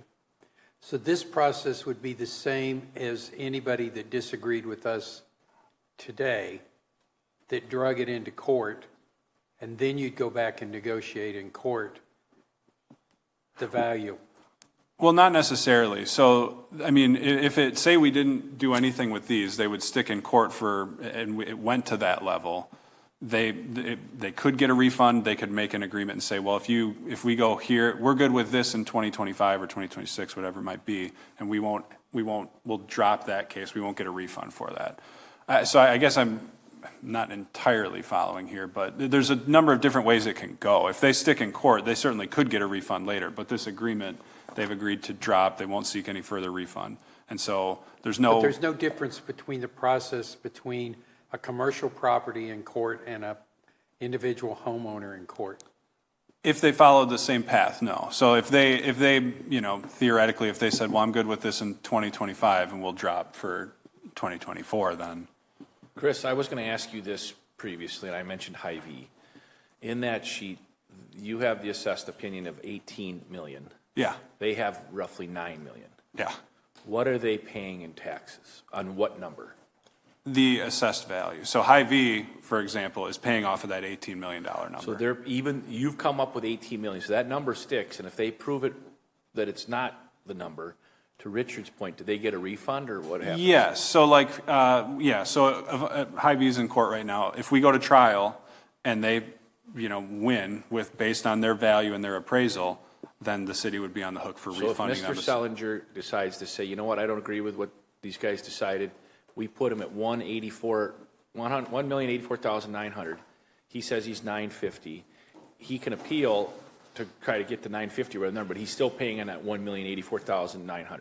Yeah, what happens, it's all a matter of timing. So for his sake, if most residential property owners typically are not going to go to circuit court, they'll go to the Department of Revenue. Right. It's generally a bit more, certainly more cost effective. And they may review it there. So if it happens such that his assessment changes before taxes get issued, then he would pay taxes off of whatever revised amount. Where it gets to be issuing refunds is when, if you look at, some of the cases we've got, whether it's, Hy-Vee or whoever, if they're in for a prior year, they are required to pay their taxes and then get a refund later, essentially is how it works. It's just a matter of timing. Okay, I'm all for, people doing the process here, but is there anything with this constantly kind of usurping this committee or going to circuit court that frustrates you or not, or does it take, for these guys just asking for a waiver? I'm just curious about that. They didn't ask for a waiver. These guys didn't ask for a waiver. Okay. That what we've, had they, provided information, or maybe they did ask for a waiver. I don't think they did, but, in this case, we've worked through the process with them after getting that subpoenaed information to where we are in agreement, more or less. We're both in agreement with where the value is now. So there's no need for, based on this agreement, which will be recorded as part of with the court record, they won't be, they've agreed to not appeal any further based on these values. Based on this agreement, they won't appeal for 2025 and they will dismiss their case for 2024. I've talked to. So this is a big step in the process. For sure. Yeah, this is to, I think this is a win for the city and I for, agree. for them. All right, that's good news.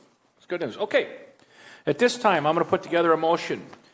I'll do it from the chair here. Subpoena compliance review and consideration of stipulation agreement and waiver request for Foley and Lardner with Eric Hatchell representing them for the following properties. And what is the motion I'm making, Chris?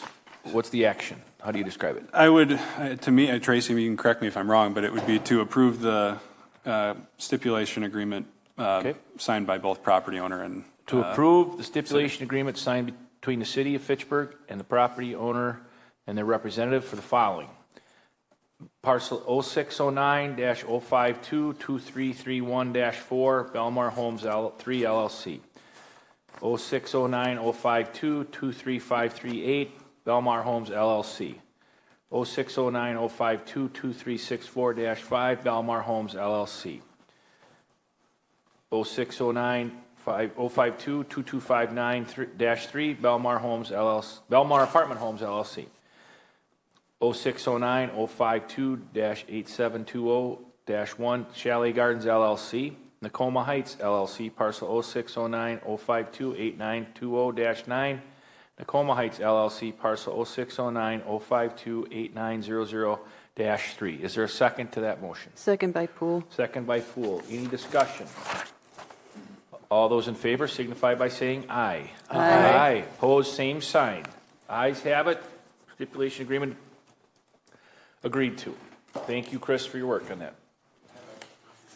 Thank you. No, I will sign right here. Is that what I'm doing, Chris? Yeah, there's so in the packet here.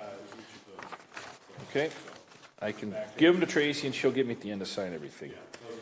These are just copies you're giving me, right? If you'd like. I've got a bunch of copies here, but Yep. whatever ones you sign, give them.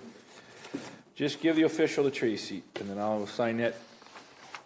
Is that okay, Tracy? Okay. Okay. All right. All right.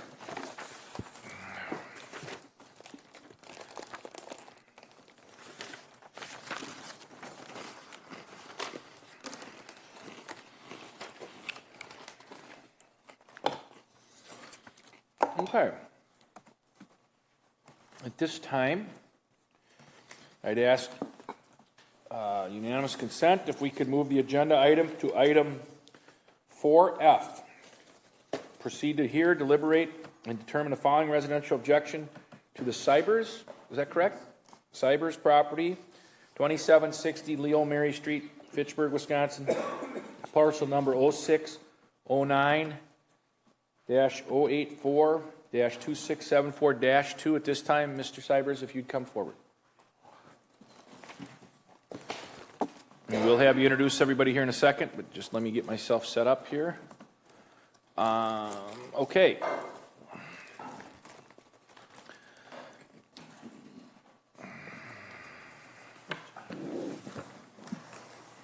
I would ask everyone at this time to silence their cell phones. And I'm going to confirm, sir, I'm going to have you introduce yourself in a second, but you are the owner or the authorized agent of the property, is that correct? Owner. Okay. And I'm going to read the property PIN number into the record. The property is the cyber property, 2760 Leo Mary Street, parcel 0609084267-2, a single-family home, City of Fitchburg. And the property owner's opinion is, give me 1 second, property owner's opinion of the property is $840,000. Is that correct, sir? Yes. Okay. Chapter 70 of the Wisconsin State Statutes gives the assessor the presumption of correctness. The board is not an assessing body, and it does not independently set the value, nor does it redo the assessor's work. The Wisconsin State Supreme Court has ruled that to overcome that presumption, you need to present sworn oral testimony proving that the assessor erred in determining the total value under appeal.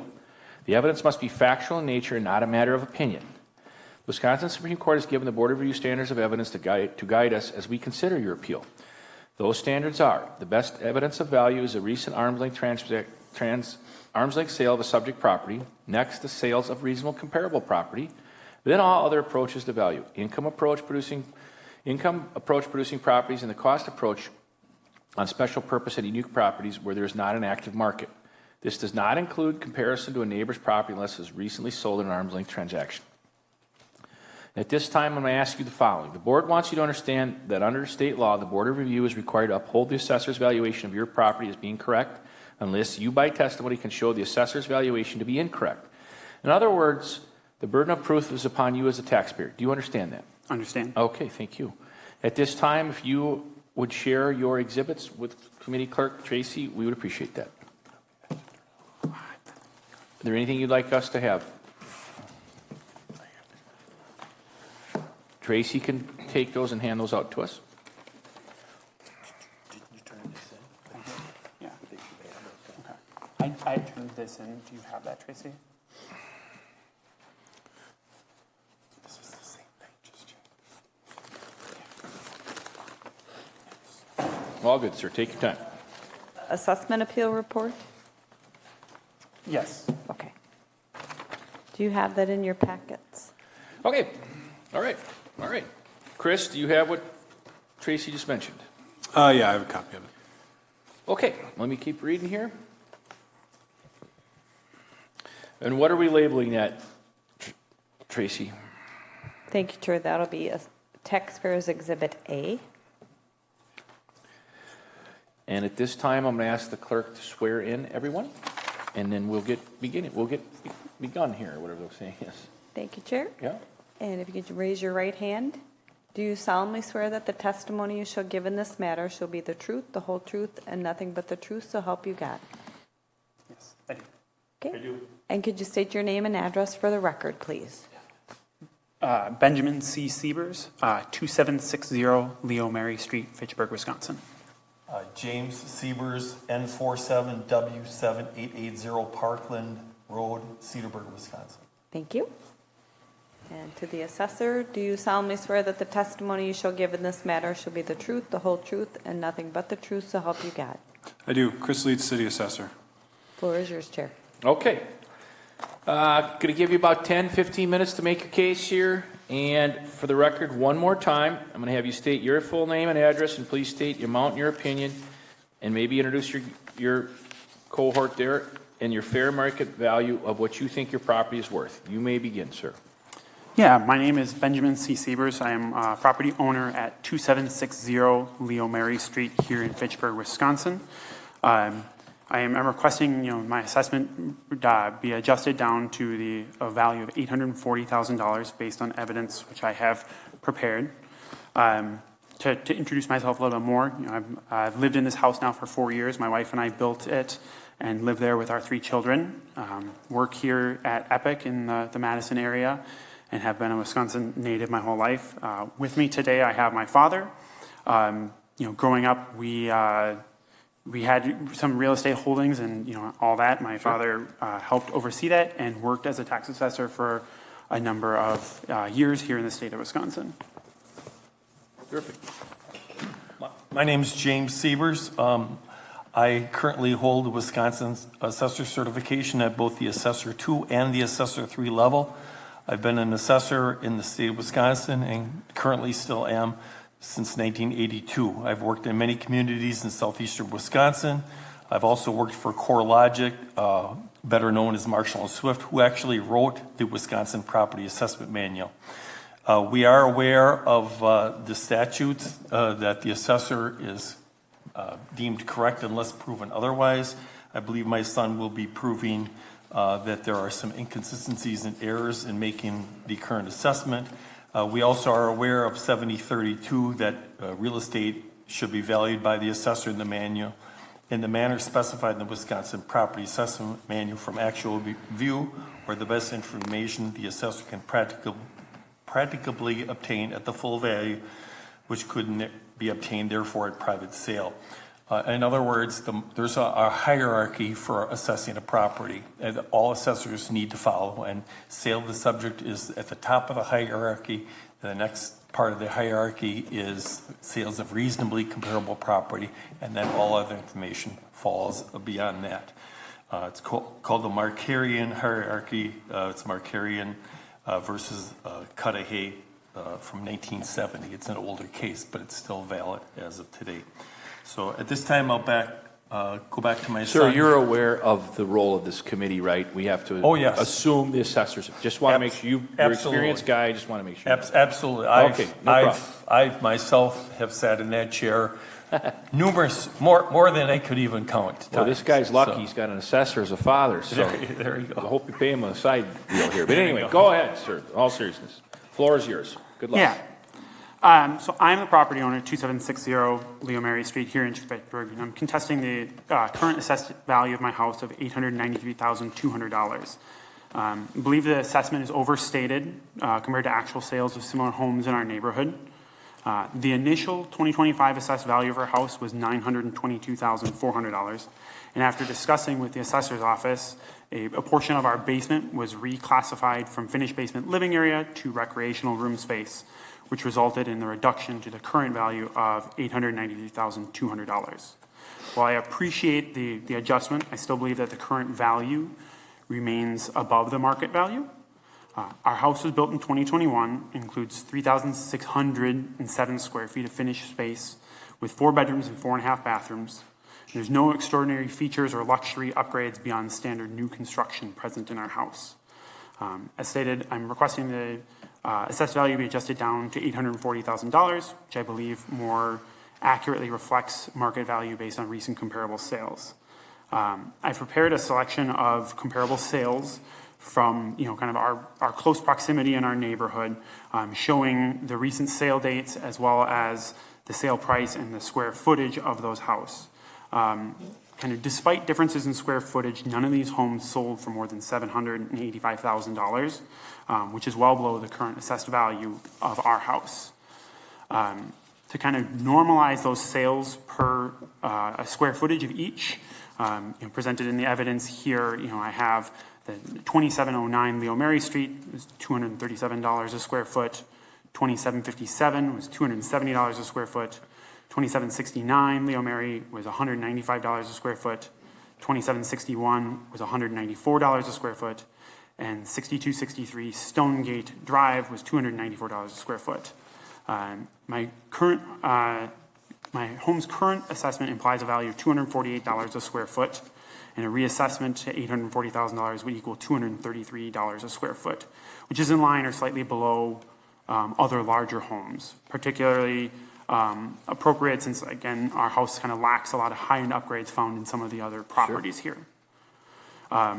Specifically, 2761 has numerous upgrades and sold relatively recently for $740,000. And 2769, which is similar in age and features, sold for $650,900. These figures tend to indicate that our current assessed value overstates the value of our house.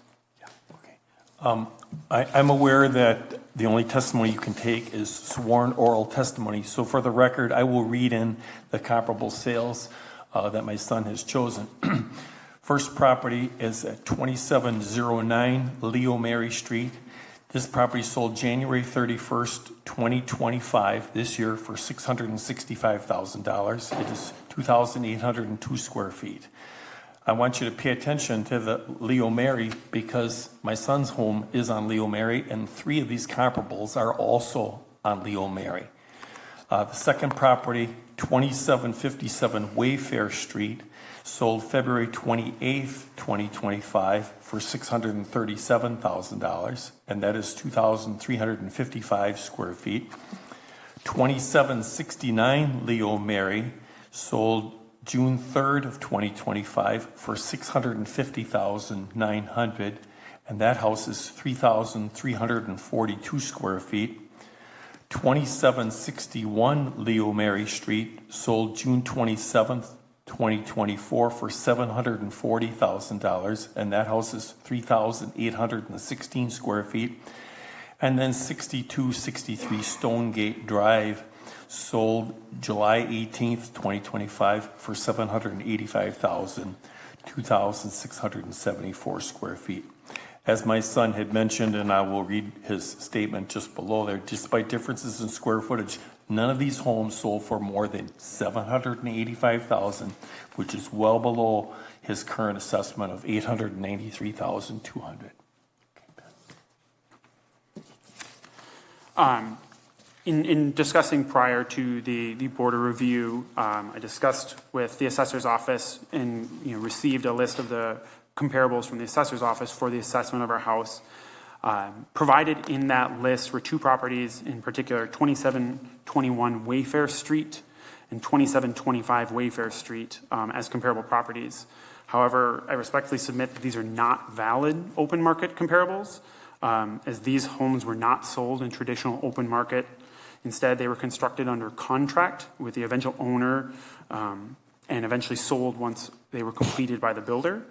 As a result, these sales reflect kind of a builder-to-owner transfer, not a true reflection of market-driven buyer competition or pricing. And these transactions lack the arm's-length characteristics that are essential for determining fair market value and should not be used as reliable comparables for assessment purposes.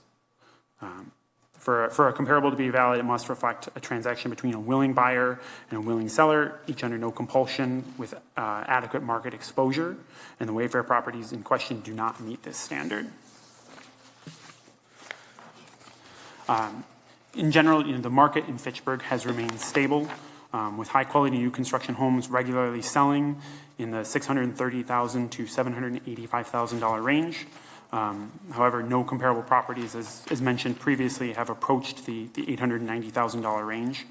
In fact, in my own 2024 assessment was $847,900, which already felt high.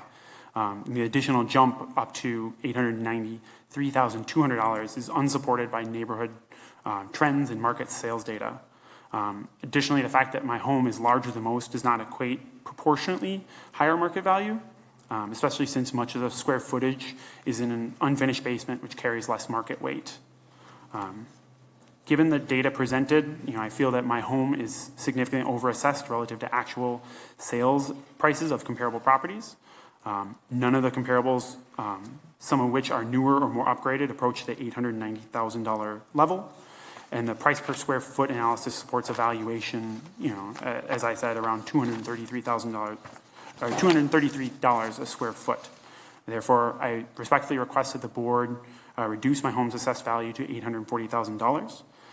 The revised assessment would better reflect my home's fair market value and ensure equitable taxation based on objective local sales data. Thank you all and for your consideration. Chris, do you have any questions? Yeah, I have some.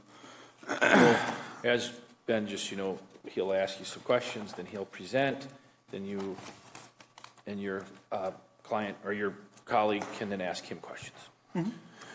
So I guess the first question I have, so most of these sales occurred, with the exception of one, after January 1st, which is the assessment date.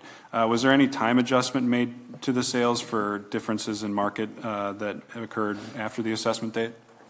No time adjustments were made to any 2025 sales, and as you're aware, Chris, you're allowed to use sales post-assessment date so long as you take any of the time constraints into consideration. The market has been stable, as my son has testified. there's really been no appreciation in the last several years. There's been no appreciation in the last several years? In homes of these caliber, there's been minimal appreciation. Do you have any data to support that? I do not. Okay. Did you verify the square footage of the sales properties? We used all assessment records. We assume your records are accurate. Sure. So would you agree then, well, I guess my question would be is what's this square footage based off of? Is it based off of finished area? Does it include any finished basement? I guess if you could speak to kind of how they were, because I mean, square footage, well, great. It's good to know the split between the. Okay, my son and I went through your comparables as well as his comparables. We are aware that you use a system called Market Drive, the assessment software. I actually also use the assessment software, so I'm very familiar with, how it works.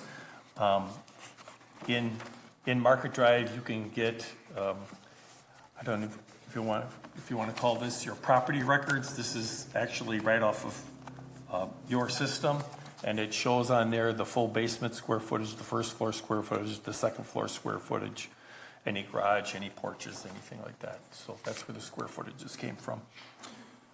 So if I'm looking at 2709 Leo Mary Street right now, and our total first floor square footage is 1,118. Our second floor square footage is 1,596, which adds to a total above grade finished square footage of 2,714, which appears to not be consistent with what's on this form, at least in that case. Further, let's see here. Which property? Just the first comp that they're using, 2709 Leo Mary Street. Okay. Chris, are these comps, don't mean to jump in here, but I'm sure you know this. Dad, what's your name again? I'm sorry. Yeah. I'm Jim. Jim, you know this. These comps, they're great, but they're not part of the comps that we can use since they're post January 1, 2025, correct? He said this before, but you could use them. They would just need to be time adjusted because there are differences in the 2025 market compared to the 2024 Jim, you're aware market. of that, correct? Right. No different than any sales, for example, from 2023 or 2024 would be time adjusted forward. So when you guys put this information together, you were aware of that? Yes, we are aware. Okay. Thanks, Chris. Go ahead. Sure. And so I guess to that point, at least 2709 Leo Mary Street, the square footage doesn't line up with what we're showing. And if we're showing less square foot than what is on here, that would also then impact the dollar per square foot value in kind of an inverse, where if we use less square footage, the dollar per square foot would probably be a little bit higher, correct? We're just doing the math here. Sure. We're going to take off of your assessment card here. I'm going to take 1,118 square feet, and I'm going to add to that 1,596 and 2714. Yeah, perhaps there was a change made to the square footage of that. I can't really state that. There was not. At least on our end. So then if I look to 2769 Leo Mary Street, I just want to make sure we're getting our numbers into the record here on these. We've got, so you're reporting 3,342, 1,305, 992, plus 820. So we're in agreement there in the total finished square footage, which includes, in this case, 820 square feet of rec room. Is that correct, based on the record card that you've got? Where does it say rec room? Rec room. Okay. Yes. Yes. Okay, and then so when you're doing your value calculation, when you look at your property and you're applying, let's see here, $233 a square foot to your value, you're taking 233 multiplied by what's the So 3607 is the square footage you're using, or that we're, I guess, maybe using here? I just want to do a little exercise here.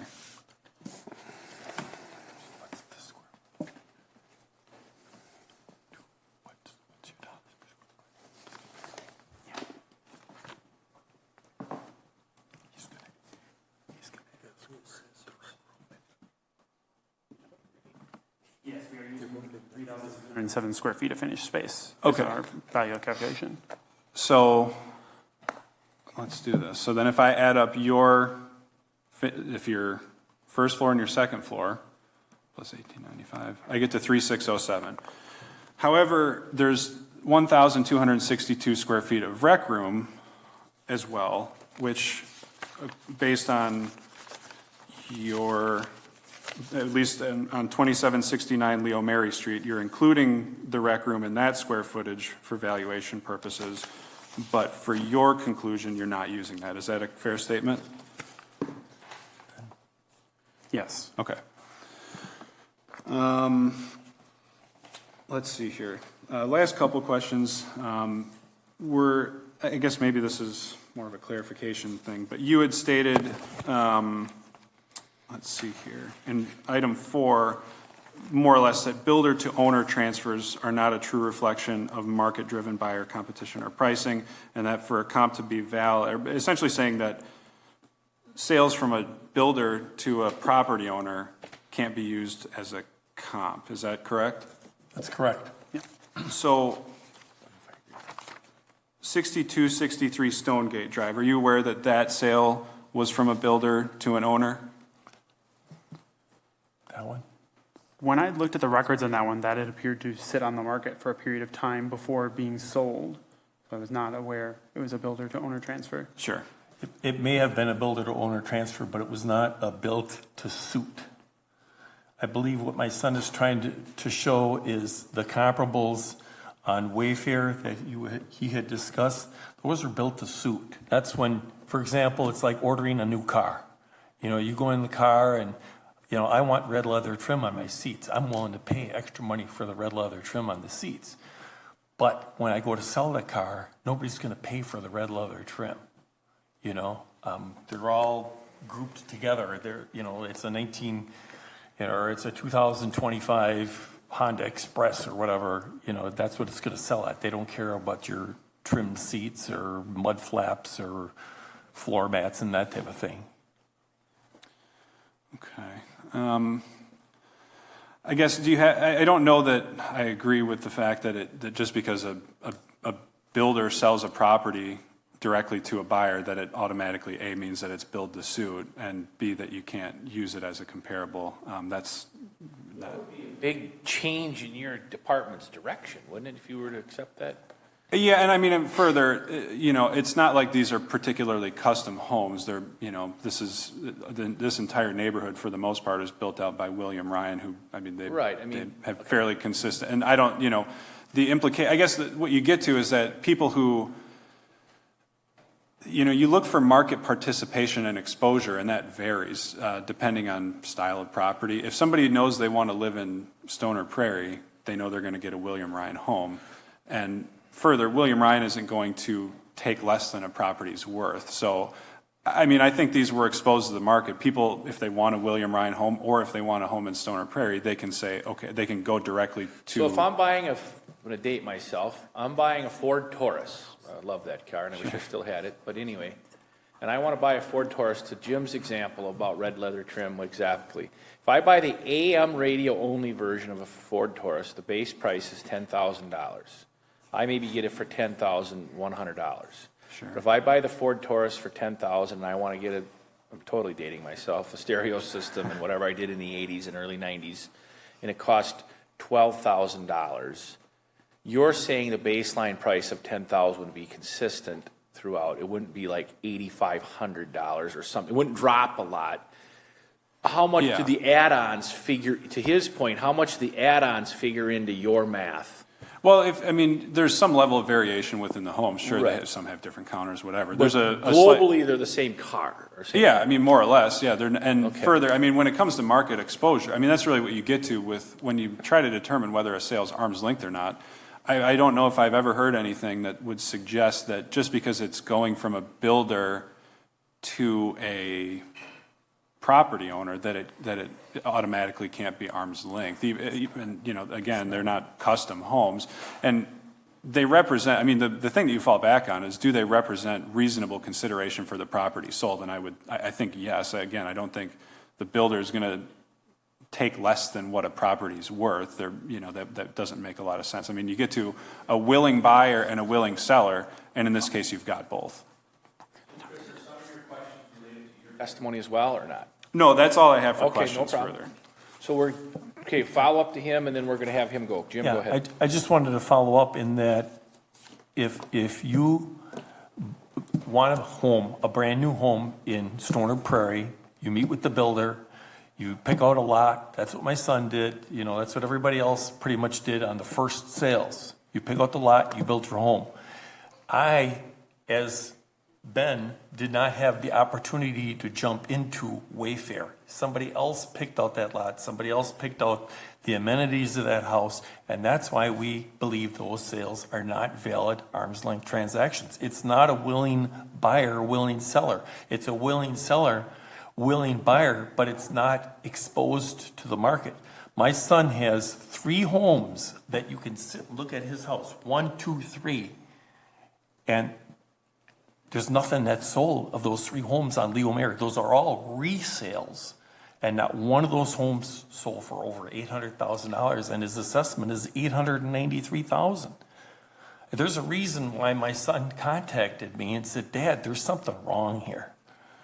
You know, and I looked at it and I said, yeah, Ben, especially when, you know, this one house on Leo Mary, it was for sale every time he went to come and visit him. Every 3 months, the house was still for sale. I don't know how long it was on the market for, but 2761 directly across the street from us was initially put up for sale at a much higher price, and then they did reduce the price significantly before it sold. Additionally, you know, there were other houses in our neighborhood that William Ryan built as spec houses without a designated buyer lined up when they built the house. And a number of those properties, again, don't have the specific addresses on hand, but a number of those properties did then sit on the open market for an extended period of time because the price that William Ryan was posting them at to sell them was higher than I think people were willing to buy. And you bought your house 2021, but you didn't build it, or did you guys build? Did you work? We signed a contract to build it in 2020 and moved in. So Jim, in that time frame, his house would not be an arm's length transaction of what you're trying to explain? Correct. Okay. Chris, any other questions at all? No, I don't think so. All right, Chris, going to give the assessing department a chance to kind of walk through their comps, et cetera, and we can then have some more conversations, and then board members will start asking you guys some stuff.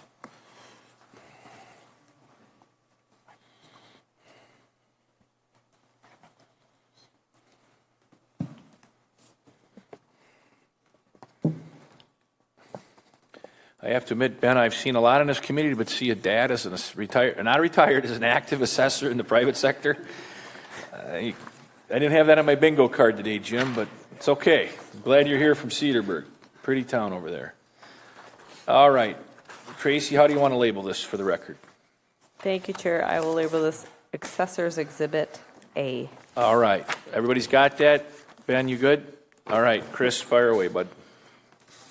All right. Thank you. Let's see here. All right. Yeah, thanks. My name is Chris Leitz. I'm the city assessor for the city of Fitchburg. I've handed out some packets with some information on the assessment that I'll go over here. The first page in the evidence packet is just the objection form submitted by the property owner. Following that, you'll find a few pages detailing my professional qualifications and some statutory references that I will briefly go over. First page of that document, section 1, is a summary of some of my qualifications. I've been employed with the city of Fitchburg now as the city assessor for just over 3 years, or just under 3 years, I should say. I have an Assessor 2 certification, which expires on May 31st, 2028, and an Assessor 3 certification, which expires on January 31st, 2030. Those have both been renewed since their initial date they were granted. I'm current with all required continuing education. I've worked in the assessment field now for over 9 years. As I mentioned, I've been the City of Fitchburg assessor since January 2023. Prior to that, worked in Janesville for 6.5 years. First, as a property appraiser 1 from June 2016 to September 2019, property appraiser 2 from September 2019 to February 2021, and then most recently as a deputy city assessor from February 2021 to January 2023. While I was there, I was responsible for valuing residential, commercial, agricultural, personal property. In the appeals process, I was heavily involved in open book, board of review, and several cases that went to circuit court after board of review. Educational background, I have a Bachelor of Arts in Urban Suburban Geography from UW-Whitewater with a certification in GIS and a minor in philosophy. Serve on the legislative and education committees of the Wisconsin Association of Assessing Officers. Have attended various Wisconsin Association of Assessing Officers quarterly meetings and classes. Have attended several classes put on by the International Association of Assessing Officers, ranging from residential and commercial valuation, some modeling, to assessment administration. I've attended each annual assessor meeting presented by the Department of Revenue since 2016, and have attended board review training once in 2017 and once in 2021. Section 2 of that document states the purpose of the assessment and standards for establishing value. The purpose is to estimate the full value, often referred to as market value of property as of January 1st, 2025. Part A outlines the standards for establishing value as found in State Statute 7032, the Wisconsin Property Assessment Manual and Case Law. Valuation hierarchy is Tier 1, an arm's length sale of the subject if that sale is consistent with the characteristics of arm's length sales of reasonably comparable properties. Tier 2, based on comparison to properly adjusted arm's length sales of reasonably comparable properties. Or Tier 3, all other accepted techniques, primarily cost and income methods. Part B contains the definition of market value, including criteria that a sale must satisfy to be considered arm's length and used for establishing true market value. Part C is information from the Wisconsin Property Assessment Manual that specifies that mass appraisal is the underlying principle that Wisconsin assessors should be using to value properties in their respective jurisdictions.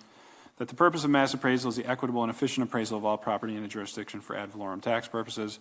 Defines mass appraisal as the systematic appraisal of groups of properties as of a given date using standardized procedures and statistical testing. And the manual notes that although similar to single property appraisal or fee appraisals, there's notable differences between the two. And finally, because this year is a revaluation, the estimated level of assessment is approximately 110% or 100%, though assessment ratios for individual properties will vary. It's important to note that the state statutes outline that compliance with market value is assessments within 90 to 110% of sales prices. On the next page, you'll find a map illustrating the subject property's location. The next few pages are the property record card that contains specific data on quantitative and qualitative physical characteristics of the land and improvements for the subject site. To note some of the more significant data, the property is a single-family home located in the Stoner Prairie neighborhood on the city's central northwest side. Second page shows building permit history, noting that there haven't been any recent building permits. Sales history, relevant information shows that we talked about it, but the subject property was purchased by the current owner back in February 2021 for $620,980. There are no detached structures on the property. On the third and fourth page, you'll find the notes section. The property was last inspected in April 2022. There was a 2025 open book appointment with the owner via email. As mentioned, we reduced the value by $29,200 during open book as a result of reclassifying the finished basement area. Land information is contained on the fifth page. On the sixth page of the record card, you'll see that the property is a two-story colonial style residence, has 4,869 square feet of finished area. It was built in 2020. It is a construction and quality grade B+ property. The overall condition, desirability, and usefulness is rated as average. There's other detailed information on the physical attributes contained in the record card. The seventh page is a sketch of the property. The next few pages of the document are the market valuation detail, which summarizes the the assessment calculation as completed by our automatic valuation model. The model is based on Volume 2 of the Wisconsin Property Assessment Manual and 2024 arm's length sales. The next page in the document is a map that locates the subject and reasonably comparable arm's length sales. The next page is a sales comparison report that supports the current assessed value of the property. The report lists comparable arm's length sales from 2024. Addresses in the sales report are 2721 Wayfair Street, 5940 Astor Drive, and 2761 Leo Mary Street. Sale dates are July 2024, March 2024, and June 2024, and the sales prices are $895,753, $750,000, and $740,000, respectively. The report shows photos and lists comparative data that demonstrates the sale properties are reasonably comparable to the subject. They're all two-story homes in the Stoner Prairie neighborhood. Subject and sales total finished areas range from 2,855 up to 4,869. The effective year built ranges from 2017 to 2023. Other data is listed demonstrating that the sale properties are reasonably comparable to the subject property. The report adjusts the sales prices for differences such as lot, building attributes, age and condition, market location, and detached structures, if any. Adjusted sales prices are $900,053, $982,800, and $869,100, respectively. The adjusted sales prices of reasonably comparable properties indicate a Tier 2 sales comparison value of $917,200, which would further indicate that the assessed value of $893,200 is a fair estimate of the market value of the subject property as of January 1st, 2025. There's a number of things I'd like to address, both from testimony and from the evidence packet, that I think are important. Starting with item number 2. Let me grab it. Let's see here.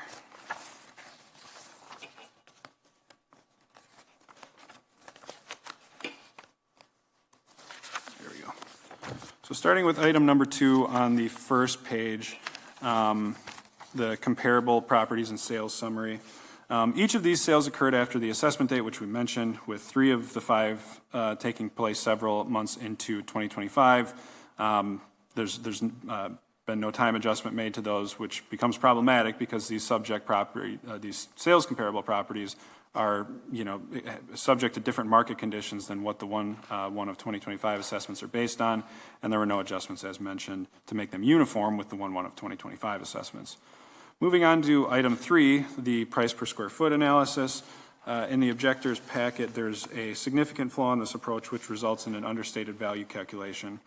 Both 2769 and 2761 Leo Mary Street have a significant amount of basement finished square footage in their calculation, and as we noted, the objector isn't using any of their finished basement square footage in their calculation to arrive at their proposed valuation. The last page that I've got in the evidence packet here is kind of a grid that has a number, of calculations on it. So what I'm doing, the last page in the packet is a chart where I ran a number of calculations using the objector's comparable sales, even though they were after the assessment date. I used both finished area square footage, which includes rec room square footage, as well as square footage of living area, which does not include any rec room square footage. There are a few things I think I'd like to point out. The indicated average sale price per square foot of the finished area is $241.16.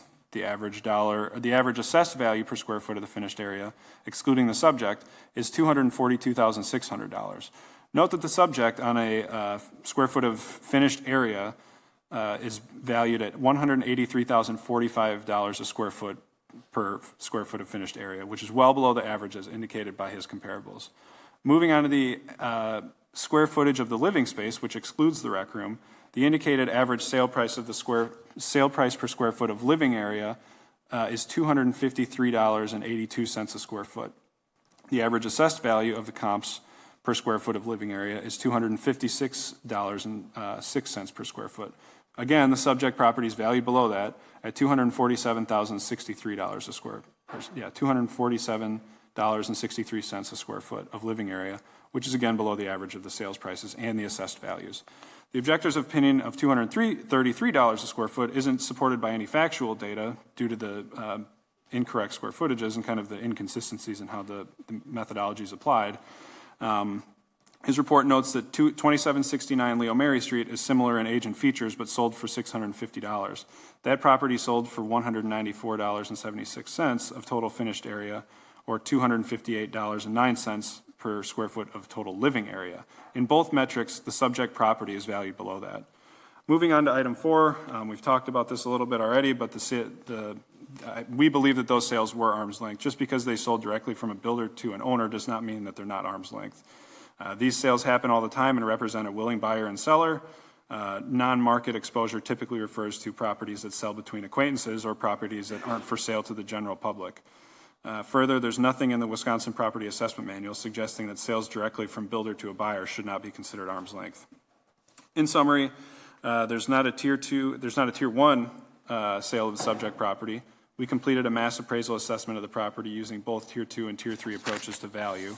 We've reconciled to the Tier 3 market modified cost approach, as that provides the most uniform, consistent, and detailed value estimate as expected by the public.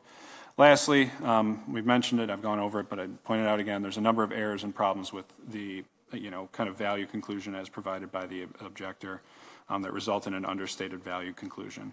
The issue around sale price per square foot of finished area and sale price per square foot of living area is the biggest issue. When you look at the average of the comps he utilized on a dollar per square foot basis of both finished area and living area, our assessment is currently lower than both of those averages.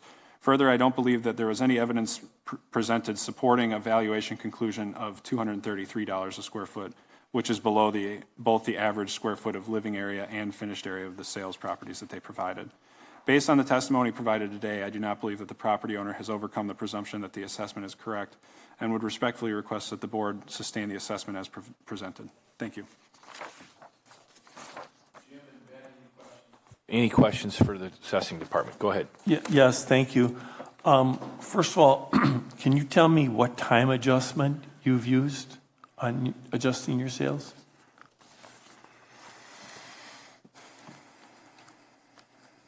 Yes. So for 2024,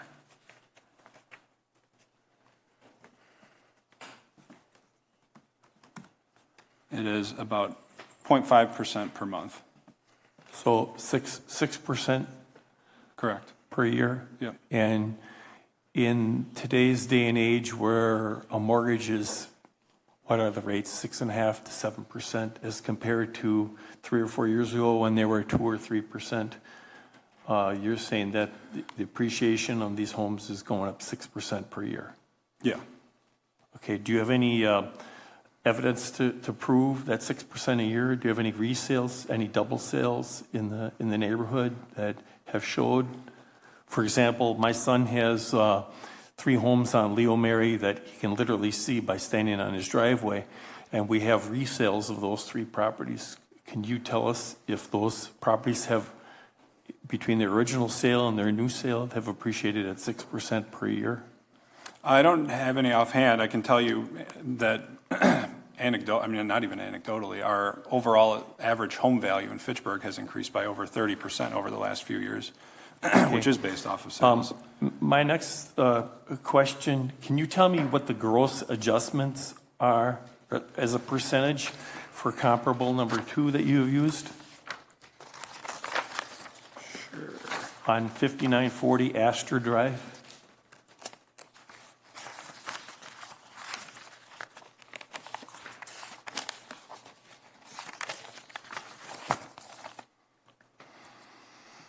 Uh, 32% it would look like. So you're using a comparable that has to be adjusted 32%. Do you believe that's really a comparable? I do think that's comparable. Using a 32% adjustment? Is there a standard adjustments you should use when adjusting comparables? And 32% is considered an average adjustment? I would agree. It's a high adjustment. Were any of your sales adjusted?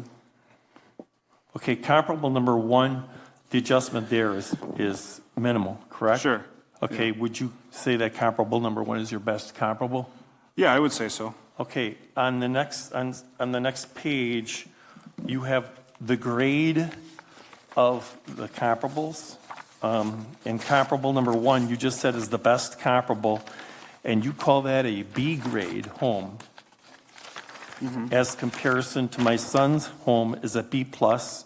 Sure. And comparable number 2 and number 3 are also B pluses. Is that correct? Sure. Can you explain the difference between a B and a B plus? Well, it's going to be related to some of the finishes of the home, primarily. It's particularly with William Ryan. There's a variation in level of finish. Certain buyers might want, whatever type of countertop or whatever it might be, or cabinets. Have you done an interior inspection of my son's home yourself? Let's look.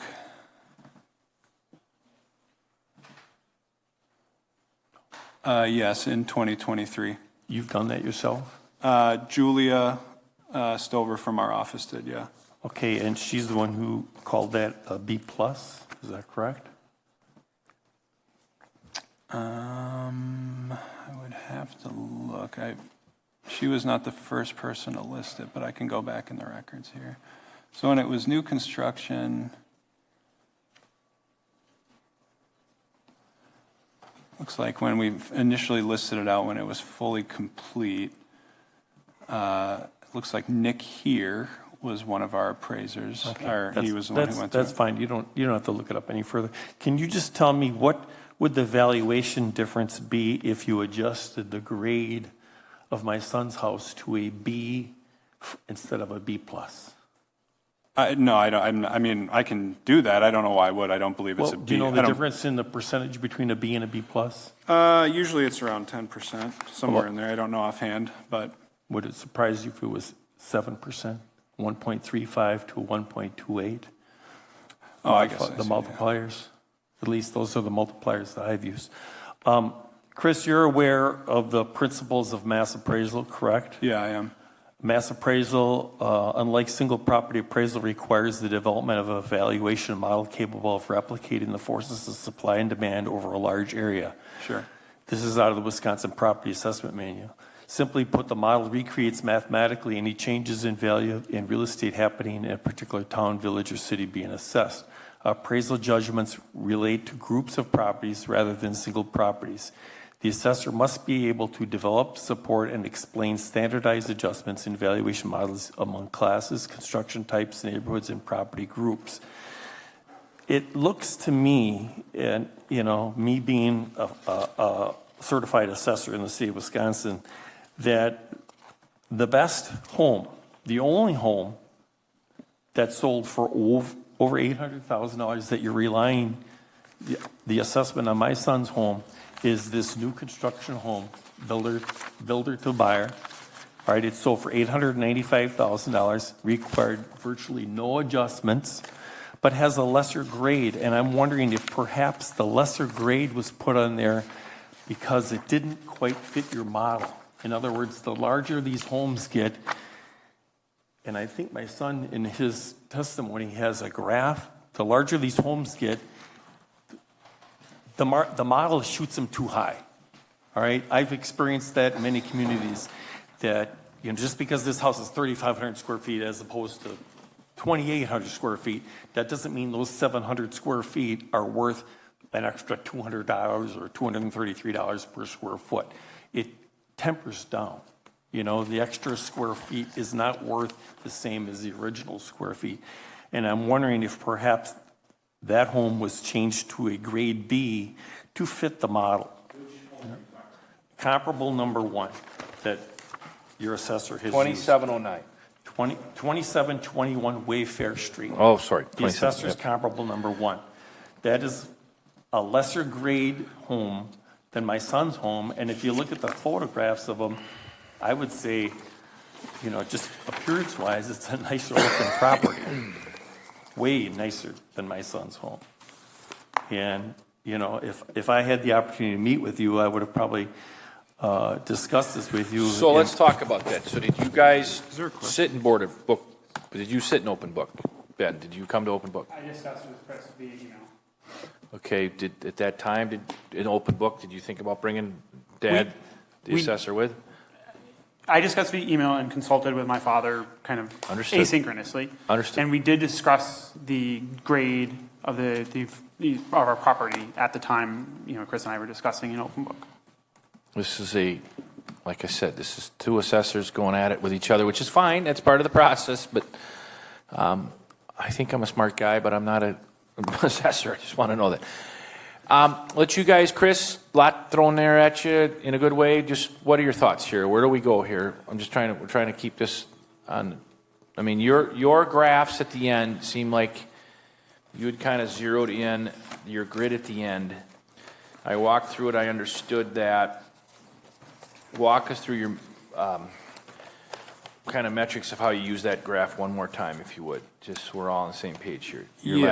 I mean, if I take it kind of line by line, if I look at their comps based on the actual square footages, if I look at, let's start with sale price per square foot of finished area. It's the second to last column on the far end. So if you take the average of, and these are their comps, the average sale price per square foot of finished area, the average per finished area is $241.16.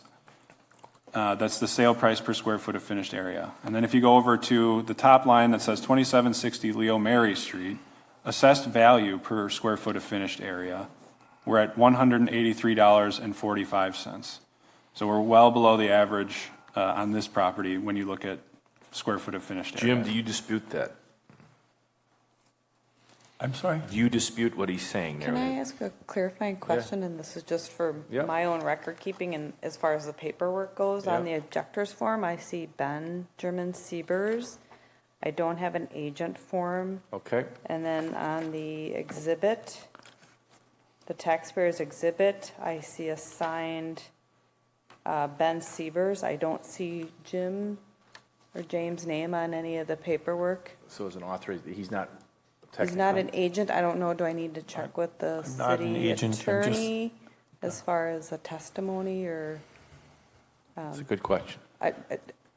I'm just asking at the comfort of the board. Like I said, I haven't seen this one before. Do you want me to keep trucking along here? Yeah, I agree with Tracy, raised it, it's on the record. Do we want to ask, I mean, we can ask Valerie. No, let's keep going. Okay. I make the call. Okay. I'm sure I'll get deposed on something here in the next 6 months, but anyway, go ahead. Okay. Now if we look at... Thank you, Tracy. For the record, thank you for bringing that up to the city clerk. If we look at the last column, which is sale price per square foot of living area, the average sale price per square foot of living area for their 5 comps is $253.82.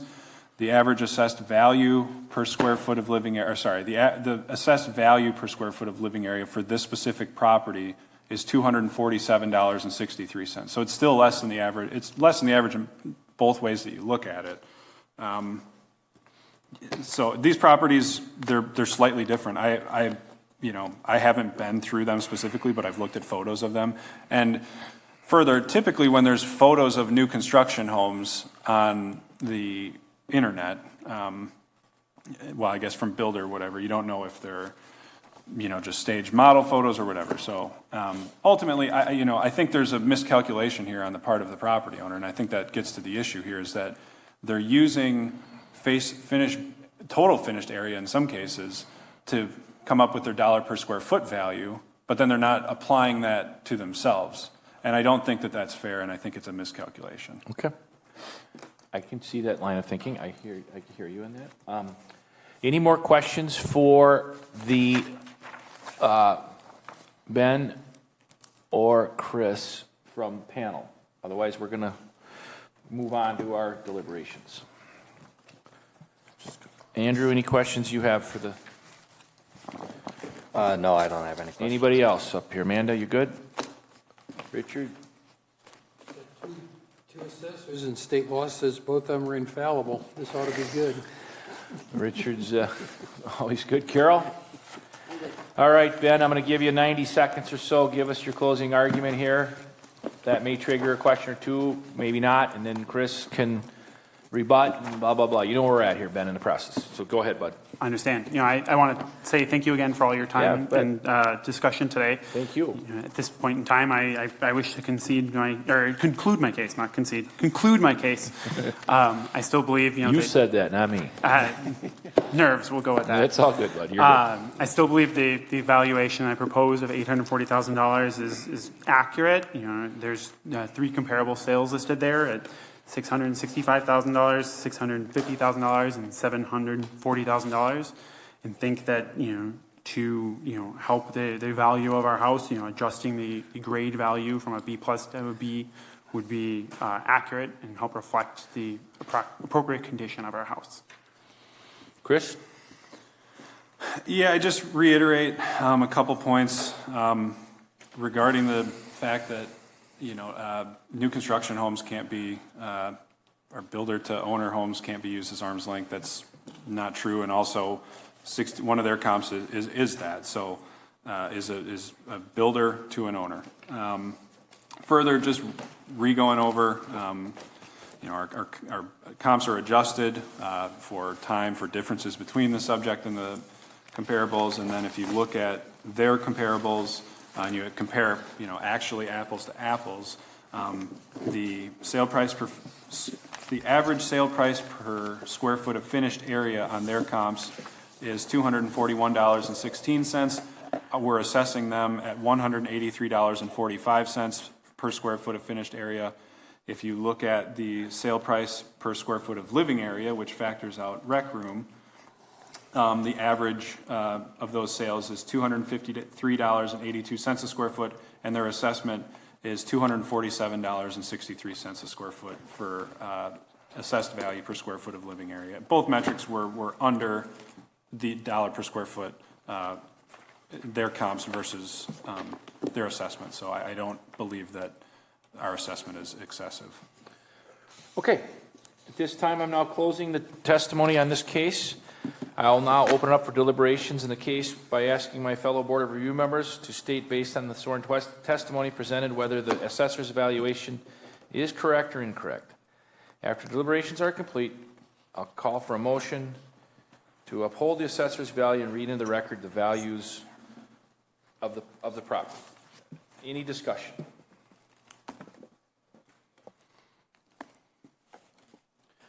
I will just, a few comments here, discussion. I appreciate you, first of all, moving Fitchburg.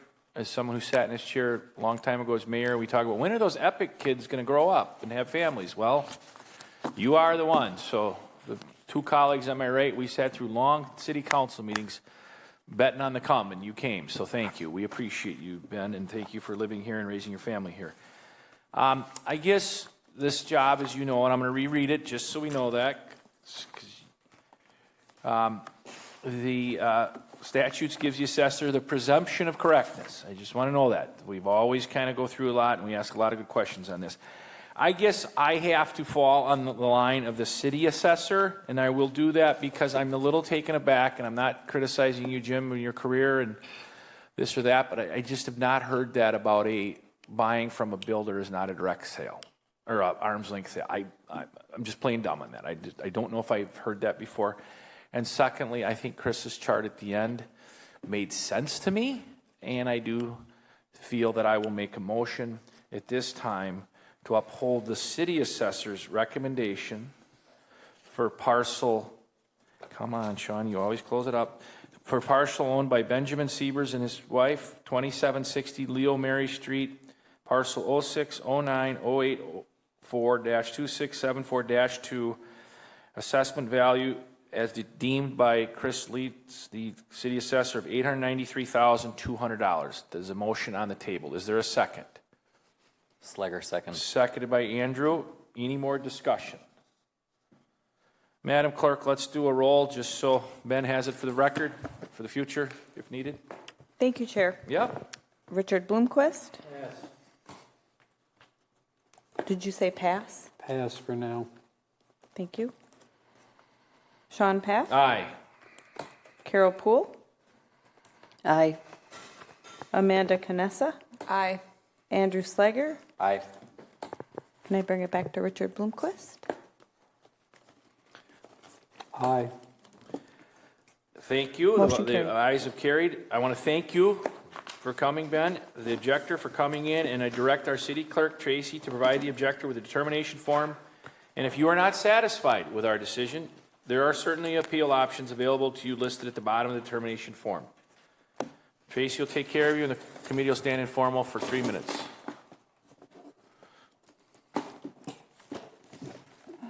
Thank you all.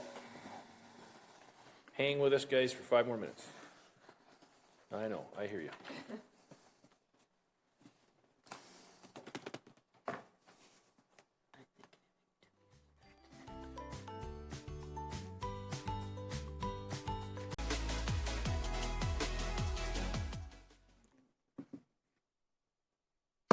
Okay, the Board of Review is back in session at 1:22 p.m.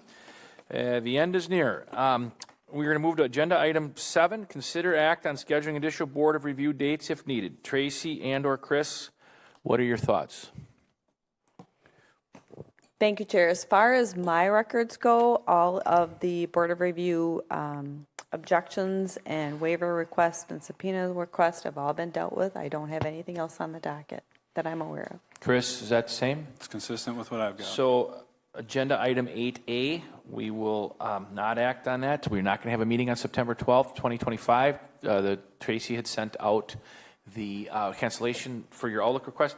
My last question, Chris, is a follow-up to committee member Carol's question about next year and what we expect. This committee's been through a lot the last couple of years, and I applaud you and your team for the hard work. I mean, town of Madison getting through all that the last couple of years, and then just this market as we've seen, just crazy out there. What are we expecting next year, and what is a maintenance year if that so comes to fruition? Yeah, so we have done, since I've started, we annexed the town of Madison in 2023, which is its own kind of animal. Then we did a revaluation in 24, as some of you are aware, and then one in 2025 as well. So moving forward, the intent is to conduct revaluations in odd-numbered years and with even-numbered years being maintenance assessment rolls, meaning we're really only going to make changes to properties that have, physical reason to make a change. If they take out a permit to add a deck, we'll still review all the sales, but we won't be applying any sort of market changes. For context, during revaluation years, we send out close to 10,000 assessment notices. During non-revaluation years or maintenance years, we send out usually, I think, less than 2,000. 1,500 sticks in my head. So presumably the workload of this board should be a little bit less next year with any luck. Okay. And yeah, so. Well, I want to thank you all for serving, and Tracy for your leadership and your professionalism and your organization. Thank you. This process is never easy, but it's something that's very important, and I appreciate your guys' confidence in me as the chair of this committee. And with that, I'm going to ask for a motion from Alder Poole to adjourn this committee sine die for 2025.